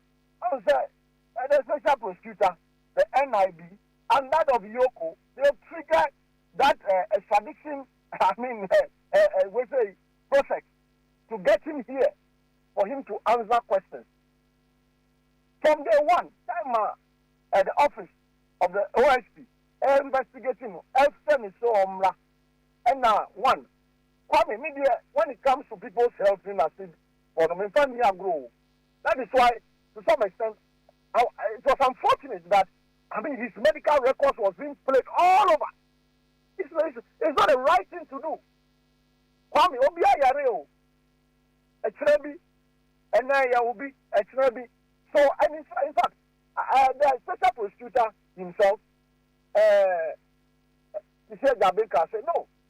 Obi Yari, it's your money time. Or more, you see, the lawyers can say, oh, at this day, Obi surgery, or Beba. In fact, then it turns out, say, oh, Mukase, Momoyan, we say, hide and seek this, nobody will be happy. And I think Ghanaians are not happy given the posture and so far the way Yurake Nufuriata were conducting. And to some extent, I would say, sir. But in a case where, say, or you're indisposed, was say, one crowd because session or surgery, one more date, the doctor for the lawyer for Krata, the special prosecutor, actually, baby, or Mayo Clinic, our coins, and put it to rest. All the halabaloo ekosui. Kwame, my main country now. I was the latest and the lawyers for latest now, Muso or Modiba, I think, sir, 2 letters I have it in my possession. Respectfully, let me just, for the purposes of education, in as if for your listeners, let me just take the opportunity now and share. Some letters were written. The doctors, hospital now, they wrote 13th, and now, 13th for surgery, no reunion as it was. 13th May. In America, say, Nkrumah no twɛn at the time now ɔmo de wese no ma ɔmo no ɔman tram and now ɔman forward immediately to the office to the OSP. Ɔmo twɛn ya some few days to the June 2nd deadline now ɔmo man say ɔmo appear before the office and ɔmo de letter no call. The May 28th, Kwame Nkrumah, a letter was released on the 13th May. You wait until 28th. Then you release the letter to the office. You write to the office. Others say Omusa Kayo, Omusa Nkao, you don't know. So, Kwame and Kayawa, you will not be happy the way you're being treated.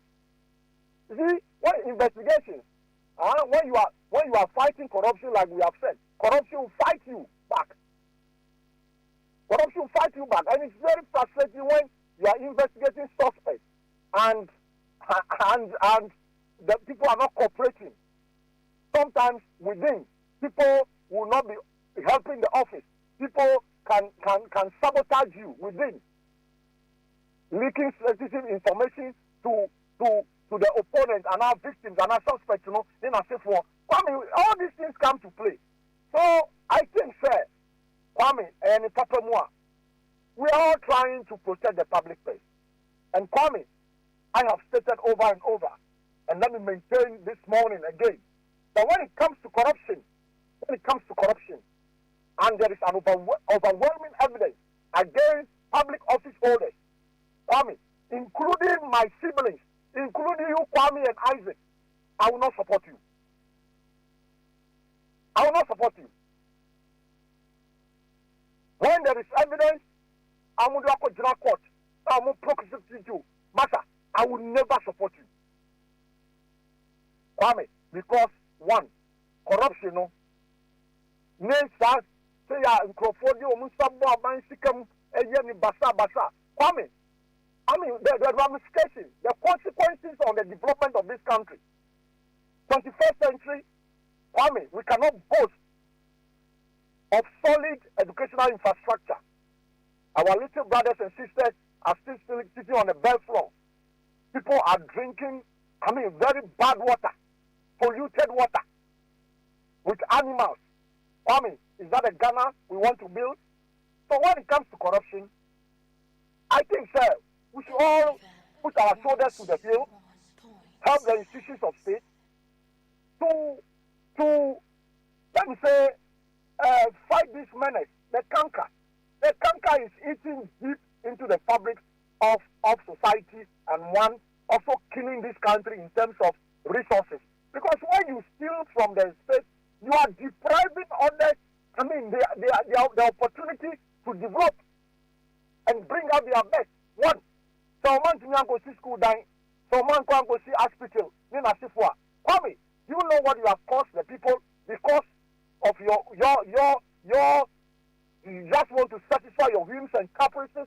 Others should suffer. Kwame, I will not support it today. I will not support it tomorrow.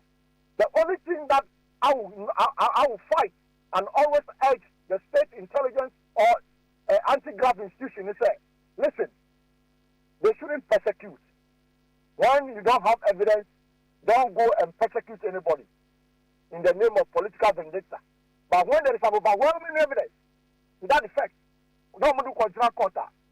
Kwame, I have no problem. Kwame, what is even refreshing is that we have the plea bargaining agreement. And then,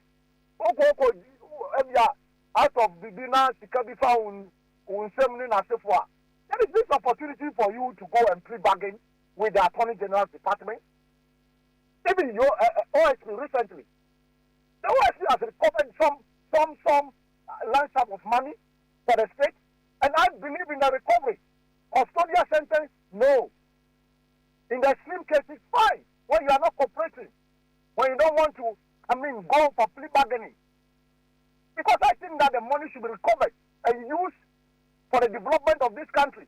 So you recover the canal, maybe Nkrumah act of investigation from Muhammad Jia to say, I'll bring the money.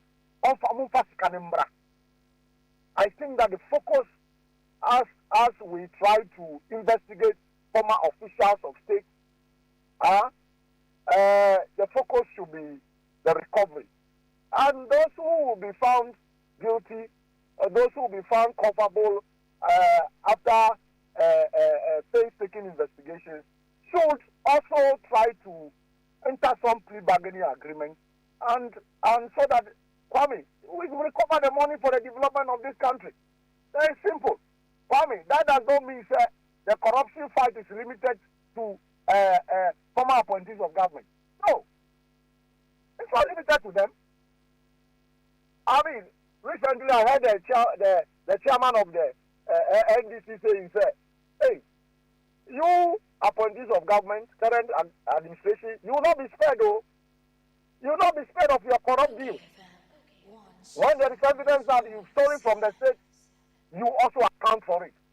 So, Kwame, I think, when it comes to accountability, is the proper thing to do in terms of good governance, apart from upholding the rule of law, transparency in now. Accountability is very key. And people must be prepared to account for their stewardship. So, Kwame, respectfully and humbly, I think, you to just come and cooperate with the OSP regarding the 5 issues. Person investigating. You should just cooperate with them. Obianka said, Papa Iwako Viesta. Then Obianka sa. Almost as if any mamu. Into the bra, the boy. Cooperate with them. At the end of the day, also banana would you to a manimna. I mean, more explanation now. One year here. That's Kwame. What's wrong with you? Kwame, I don't think people should read meaning into it unnecessarily. Trying to assassinate the character of the OSP. And Kwame, it's very serious because of the gentleman and the officers' resolve to fight corruption and make corruption very unattractive. You know, Kwame, if I tell you the kind of shenanigans and Gobelian, Machiavellian, we say tactics via Nkrumah starting here trying to discredit him, trying to destroy him. Kwame, but you know what? It will not wash. We have all resolved that we should fight corruption. So if we have people, institutions that are prepared to fight corruption, let's support them. Kwame, I think that that is the best thing. That is the best thing we can do for this country to progress. Now, my main shot here we say we are 6 months into government by the NDC government, you know.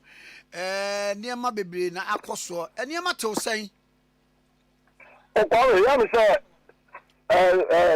dollar eba for me. Yeah. Kwame, I'm call for bonnet grows grow no wa. Ya everything be. Say ko ajuma. Anya Kwame Nkrumah jumne and kankam jumun kwa. Say me no we according am do me. Ah, inti dollar eba for me and I see the gain strength. So you know na I mean, yes, it's good. I think that one was an excellent move and that you could trace, and I was happy the Bank of Ghana based on some policies of the previous administration, yes, Oma continue, Oma Shimukena, and a dollar no bar phone. But I'm saying when it came to the issue of the energy sector levy, do one friend doom so levy the 1%, no, and no Nana who said in Crawford, Bonyoso, and Kwame. Largely almost 40 government for lack of consultation. And Kwame, I have always said this. Why is it that when you want to do something, you consult relevant stakeholders? Kwame, and I'm sad because see, majority of these ministers, we sit in the same theater with them, and when we are arguing, we come to one conclusion. Is that anytime you want to implement a policy, push through a program, do stakeholder consultation. But it's sad that when they get such appointment opportunity to serve the country, I mean, they don't do that. They don't practice that. They don't put it in practice. For these OMCs to come, man, consult here. I'm consulting here, and blah, blah, blah, blah. So, Kwame, and the narrative also surrounding the 1%, one CD levy, let me say, I have heard the finance minister saying, oh, and the president, that it will be used to sort out the energy sector challenges, right? Yes, the energy sector challenges, it will be used to sort it out.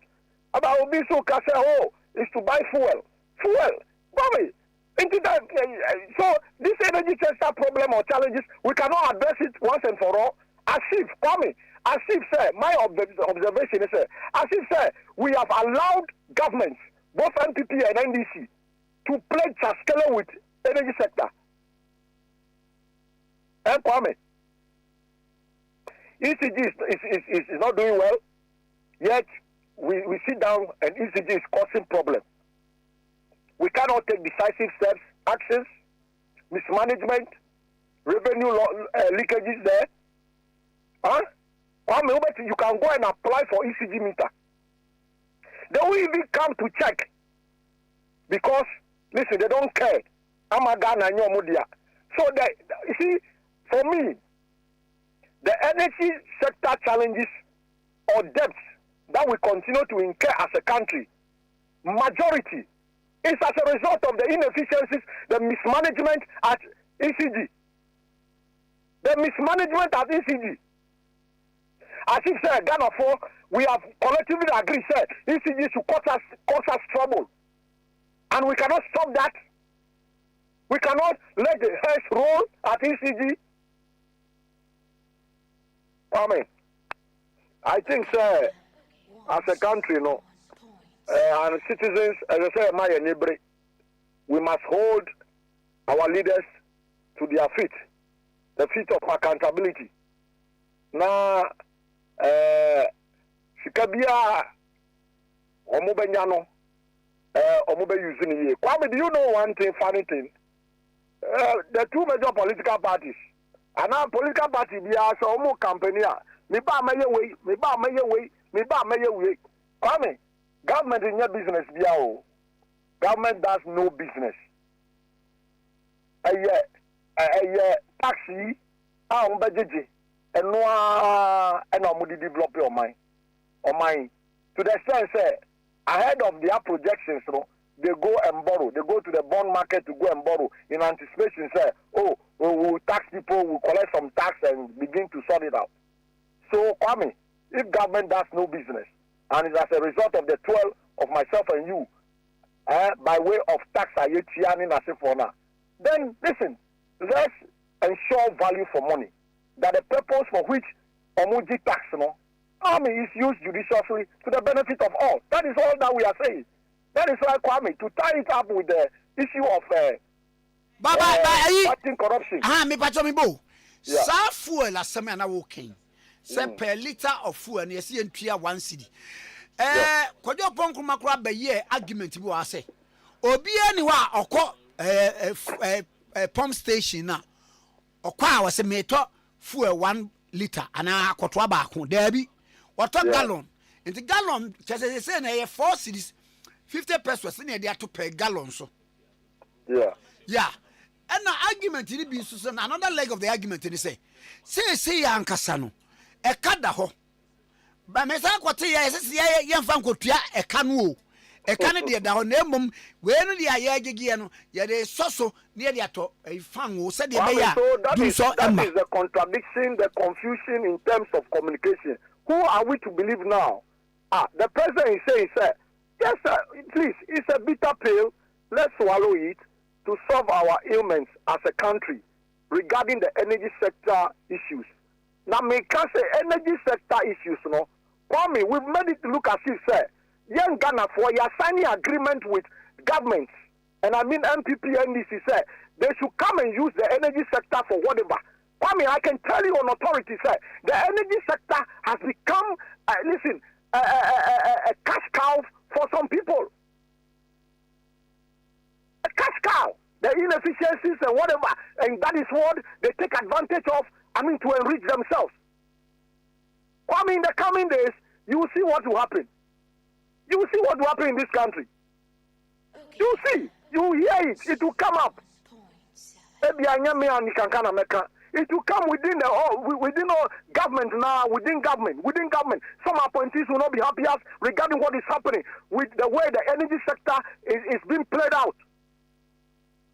So if the president is telling Ghanaians, say you tighten your belts, we should bear with government, and the finance minister saying same, then we are hearing another leg of the, explanation is to buy fuel. In the consider the better fuel, sir. Kwame, as Ghanaians, are we signing an agreement with government, say, energy sector, no, the inefficiencies, the mismanagement, the gross mismanagement on the part of ECG, we should allow this thing to fester? Kwame, I think, sir, when you talk about the government's 5 months in office, the dollar thing, the CD strength was a plus, but this one CD levy, to some extent, has eroded the gains. I'm telling you. Because you know, sir, the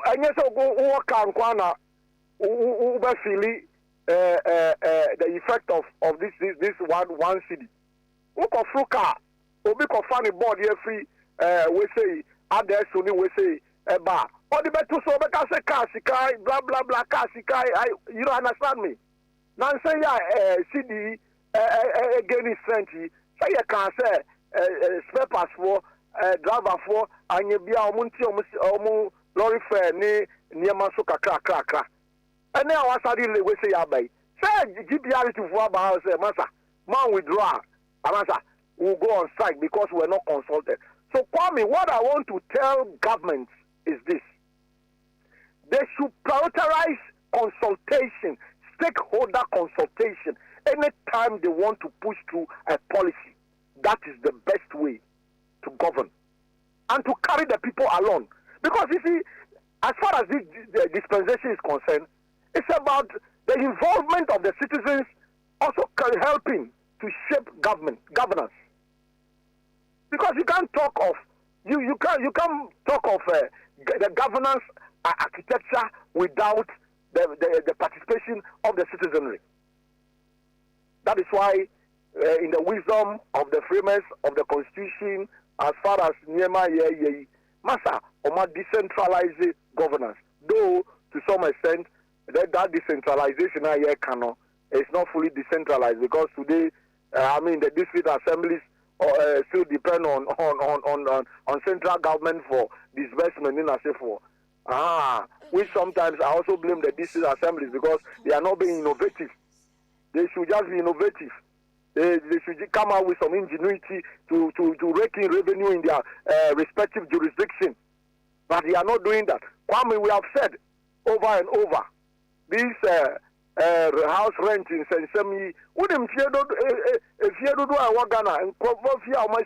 so if they are paying rent, an assembly will not necessarily depend on central government. Maybe central government, then I think just to cushion them. So, Kwame, I think, sir, policy makers should prioritize stakeholder consultation. Mami na wasena mi senya mpamfa ma. Kwame me da se. Na me nka ho. Onzo anka ho pa. Okay, 101.7 so ni owura Andy Kankam na ye ne no atwenko no. Okay, 101.7 so eni na enkomo wo ho. Modidi awia momra me kankan baako bi yesa media niska. Okay, 101.7 so eni and na ni ayi mo say aha say history and some esre wa and some esre de ko de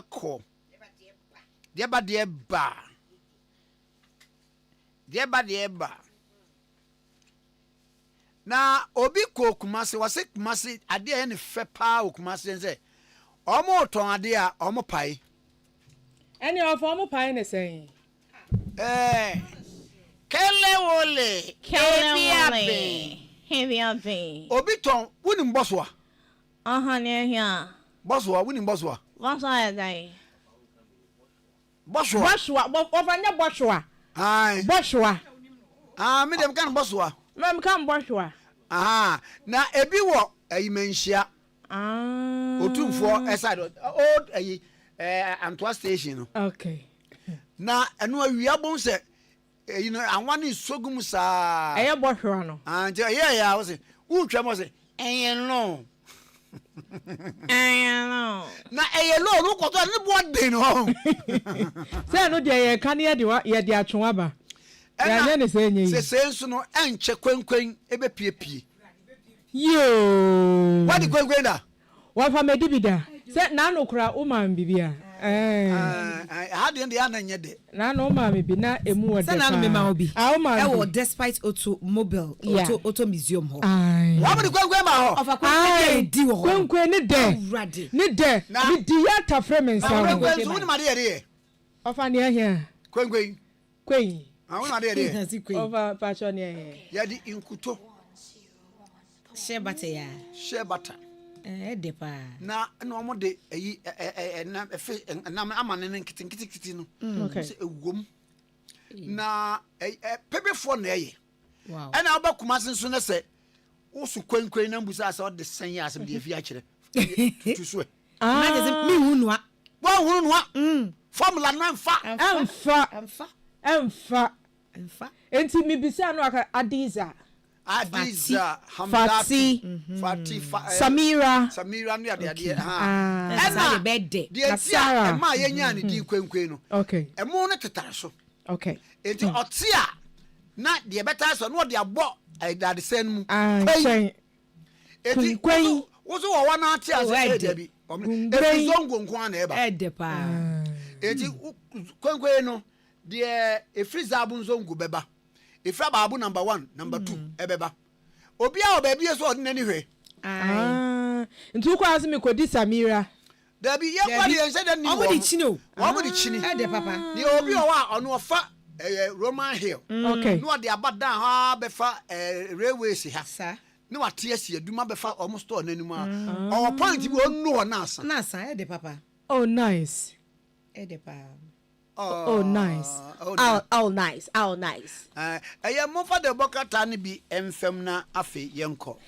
Ebusia ni amedi sosia no pedi amamu ye daily guide bokrata no na enkomo no de wa Freddy kan di pina na so nyina mu no esafata di musi ye de besomo enno da no pa kwa wiem ho na beto dwa as a National Communication Authority in Pedifort Chesem radio stations best edusia my dear ya tumu trechre ba ma shisha hodro esafata di mu as we betimi dia ye adwuma wo mo anya ebidia ne sem license e braso so betimi renew so nya dia wo mo ye ebidia baji tumi so one person bot test transmission ewie ye wo mo ntimi afo ani anche mu ansi empanifo akacha ankasa bia test transmission ye wie ntia pese ye toa so enti empanifo nkonta na sika safata di mu so mu tua nya wo mu tua na ne we kura de ye so for ye wo hwe nkita hodie wonsam so wo my Ghana mum Sam George no ase NCF muntutum sa mun close down na eno wo hwe woni agi ntini pa wuntumi radio edi mu akotenem asase radio ka ho bim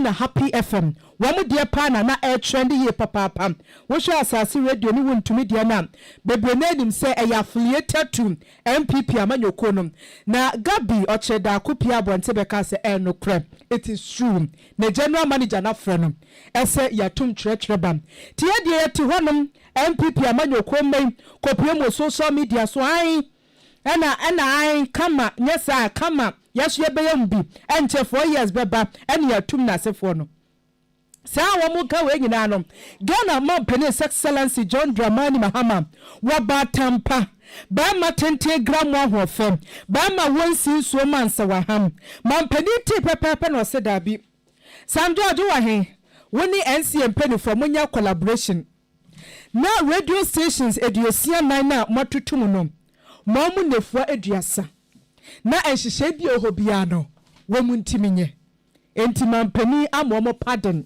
wa momo amnesty enti 30 days ne be so na radio stations ahihye wentimi anya dia eni obi kan ye wa na aduti akwade akyerema no ene obi na aye na sansam wo ya miguso a making ka mede ema wim pani kwankyerefo ye okasa de mama mpani wasanso aye wobi a woye government communication woye mwaso bedwani ye Rafilis kwachefo su ena ne nsahase wose mampani de wampaso obese yanumfo de ni bi wampese Ghana fo ye kasa boa beka yeyem wapese bra no ye nya akwanya timi kire ya dwene enti sa radio station na no 30 days amnesty and am penny what ya mom monfa nkoye adwuma na hihye bia da wode ka akotua renew akoye ne safata bia kwana kwaye na entimi enye krabehwe na no pay daily guide obokrata wode emunsa wode aba na abusua woyi enu esi nche na afi kopie mum ewo krata fa toso ensia na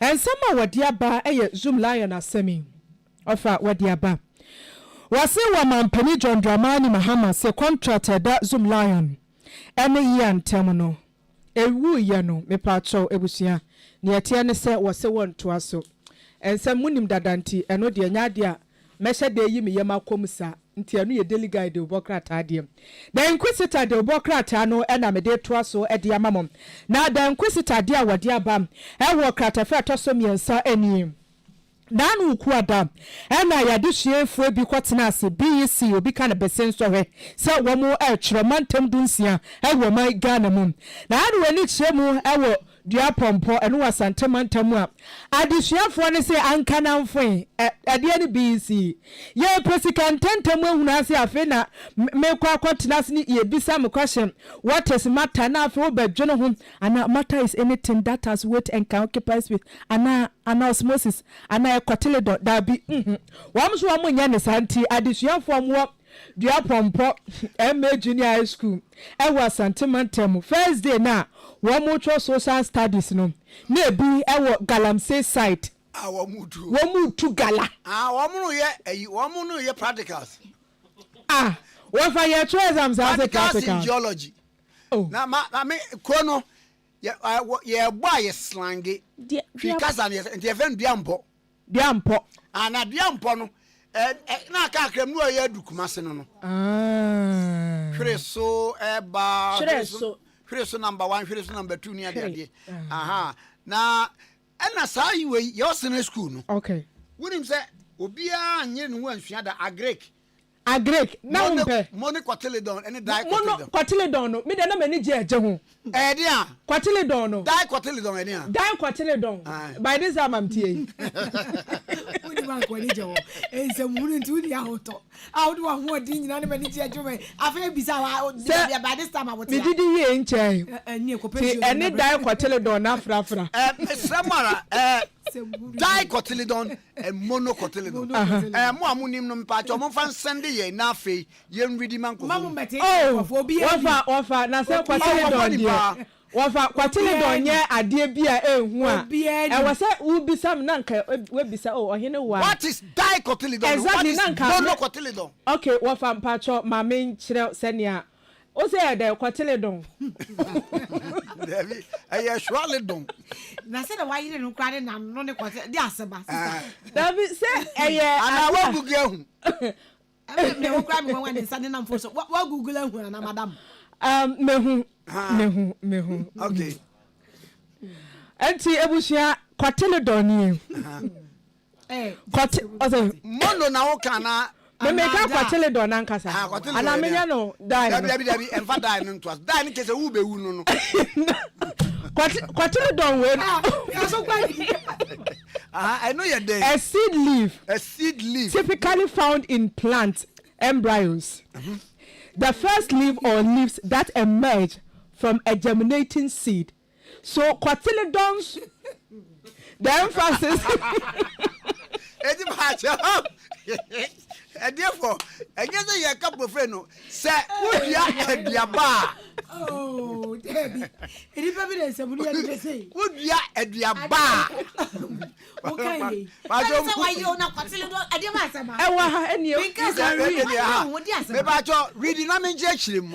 Okay, a quatiledon is Meka emedie ni bi. Equateridon is a seed leaf. A seed leaf. Typically found in plant embryos. The first leaf or leaves that emerge from a germinating seed is called Quateridon. Mbacho enye mema de ebo animu bi. Dabi abete se bia. Eye se aduaba ye dua. Sir, ehye fomu. Kwama me. Na ebe pia. Aban ye be di ka pie no. Eno ne Quateridon no. And I know so far ye wo mu 2 types. Unsi ye wo die Quateridon. And ye wo mono Quateridon ana ofanya za. Ai. Nti emu bia so explanation. Na mebo. Enti se papa ye obeto aduro wo ye kuromi. Se no obu ye. O fa ndi obu mu kwas. Woni ma no kro. Woni aduro wo be chebye. Se wo ye bema. Na se wo bema ntimi nsore a. Eno na wo ba abode nyansa pemu efe no. Dai Quateridon wa de na ewu.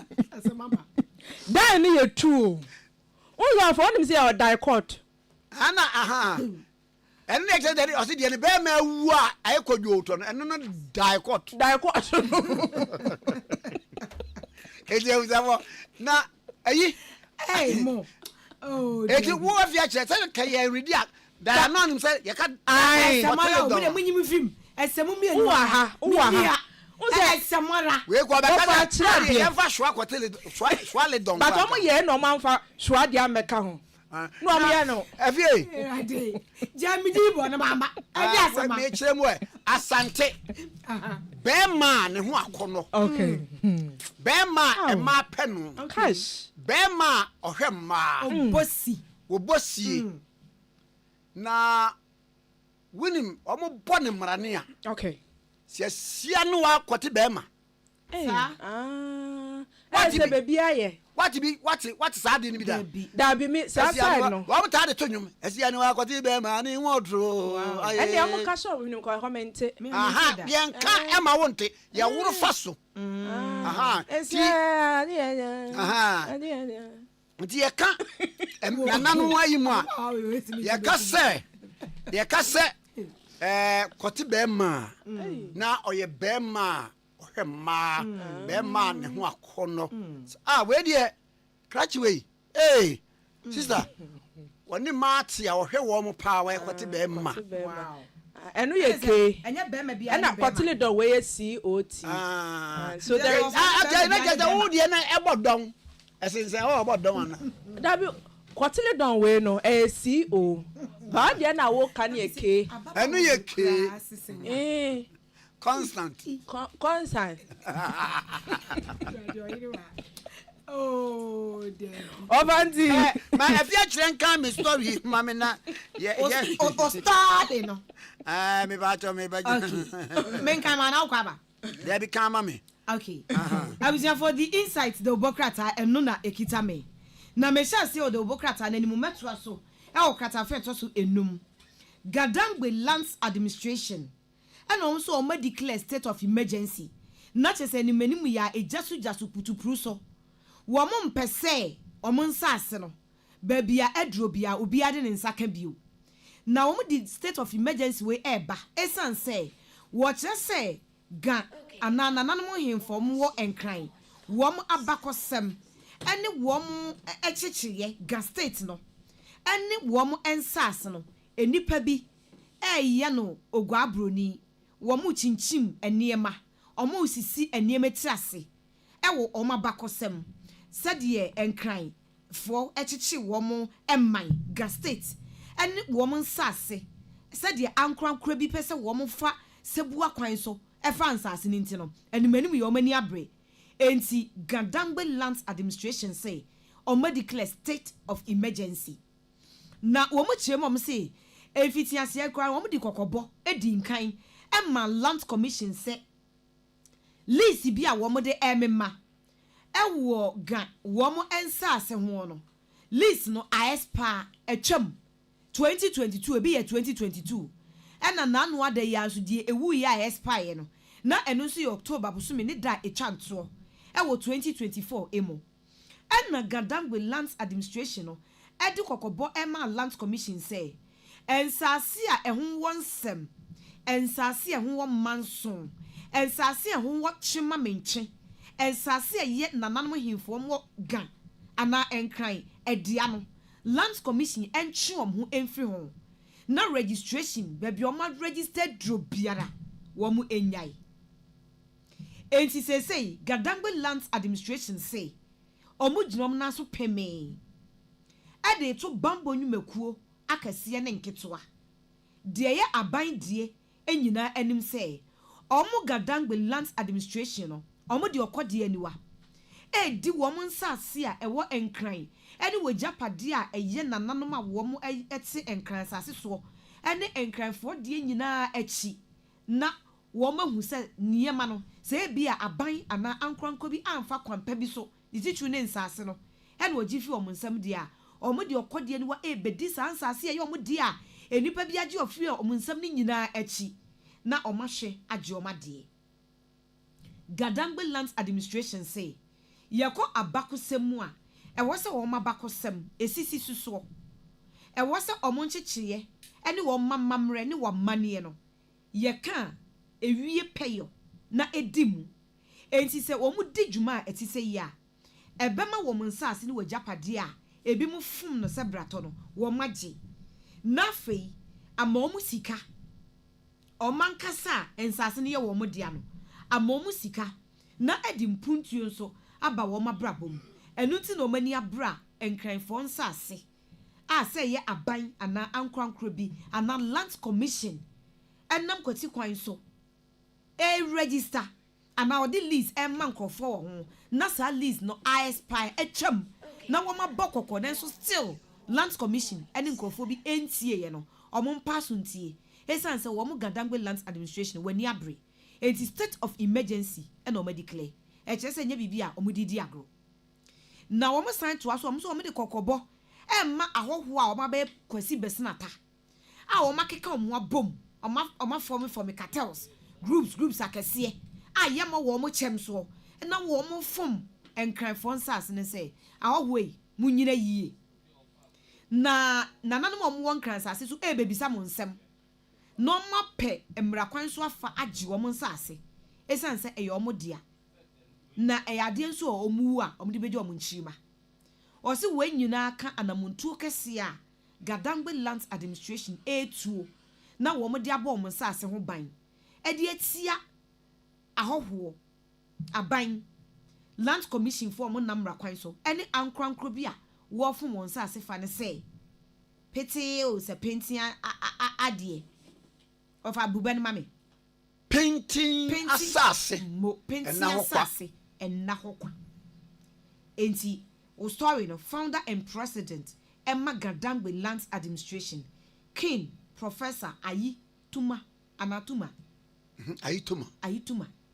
and o de asemi atudwa enti o se wonim se ya ton kranfo asase bi yama na wo list na wudi a ne bo modern se obefa makwan so no wa renew eno kra no ga nananom edimu ana wo mutumi mu within their under their jurisdiction mechanism wo o mutumi mu ana wo mudimu ena obehwe na se release na wu a wa renew anye saade a ene twen na hunu se o mu bebisa wo nsem no wa anya anu ye papa bi ya anyidi a ene se wo ye business entity o se wo ye individual o se wo ye hwan o ombaje nsase no esanse eye wo mu edia amodia one wiam ye beda se aha na ye did mani ni na so be say okay 101.7 so enie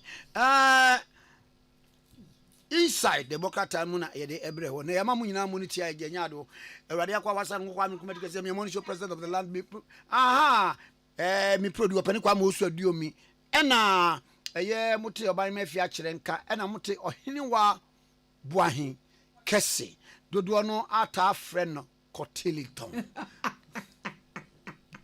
of our HF girls abusian for HF girls to the world na meka HF girls ana mesresre esanse enam efie ene ho HF girls no eye humble farm so omu yen entakramoa no na omma eku enti upen fresher ombe dressing kama akona kono ye deliver ne dia mawo pese ye toton so ema wa oh HF girls ewo ho ye betoto no kama na ye de abrew ede ne bonso eda fam Humble Farms HF girls entakramu ayeye ho adwuma no ebi ye krokro koko double akonfem adanko enkokọ nkuma kwel ni nyina ye ho adwuma ewo HF girls ye farms ene ye moa no na sese de mkan ye kuna ma wo enti ye healthy ehote etiapo emoa ni didi omososo kama akono wonim se ye de enwa abeka ho ai ye totonwa ye grele a ede papa oh anope marubi team Ade Akye Abia yare HF girls womu krokoko teki papa aya toton ene enwa ede rough o train den ene HF girls enkasa number sortil amana ye fe wonim se catfishing so HF girls etutumbi ai chese ho de enama ede papa efi HF girls ewo Tantra Hills he ya eye party holiday yeko beach eye ana abedinto family gathering meeting bacho edenya name it HF girls no say just a call away obe frekeke watch here nama ope ye be deliver fe kama akono tete she near the amount any HF girls enkasa na eye wo order na yemfa emma HF girls numbers no ebi na mebebo so ede amawe ebi enie 0277 bi ewo number no so ma obeba ai HF girls number and amede ma no 0277 604 858 0277 604 858 Fre oru asami yuenchi any HF girls my4 ubufu kura ko Tantra Hills he ya ho na HF girls wo ombe sortil kama now de maseda abreme HF girls enam papa efi nyame yadoma kwasi ada ejanom da Kwame ne mi kunu Isaac Osu ediome ene memma mu wo fia nyina ye mam happy Father's Day in advance HF girls enam papa fie eno ene achede sonko a ye de be mamo enti unso awutie me fa wo papa fa wo kunu fa wo boyfriend eko HF girls kwasi ada na omuma no nam papa enwe he wubufu a order 0277 604 858 0277 604 858 ye will delivery ye de bebrel. Okay 101.7 so birthday dedication na ya sorry swama best entertainment in Susumini Halifax and sound the aba now and he was a happy birthday to the most amazing wife in the world Mrs. Stacy Kisi Adu. You are in London. You light up my life in ways I never thought possible. If you kunu Dennis Akuyokwa or Dennis Empire Motors abuso kan and what they man yira or London Mrs. Stacy Kisi Adu our London enti wukun odo opra wasem owura Dennis Akuyokwa and what they ma wo year Mrs. Stacy Kisi Adu. Happy birthday to you. Okay 101.7 suni the dey no kura mu sei mummy en sorry suni enko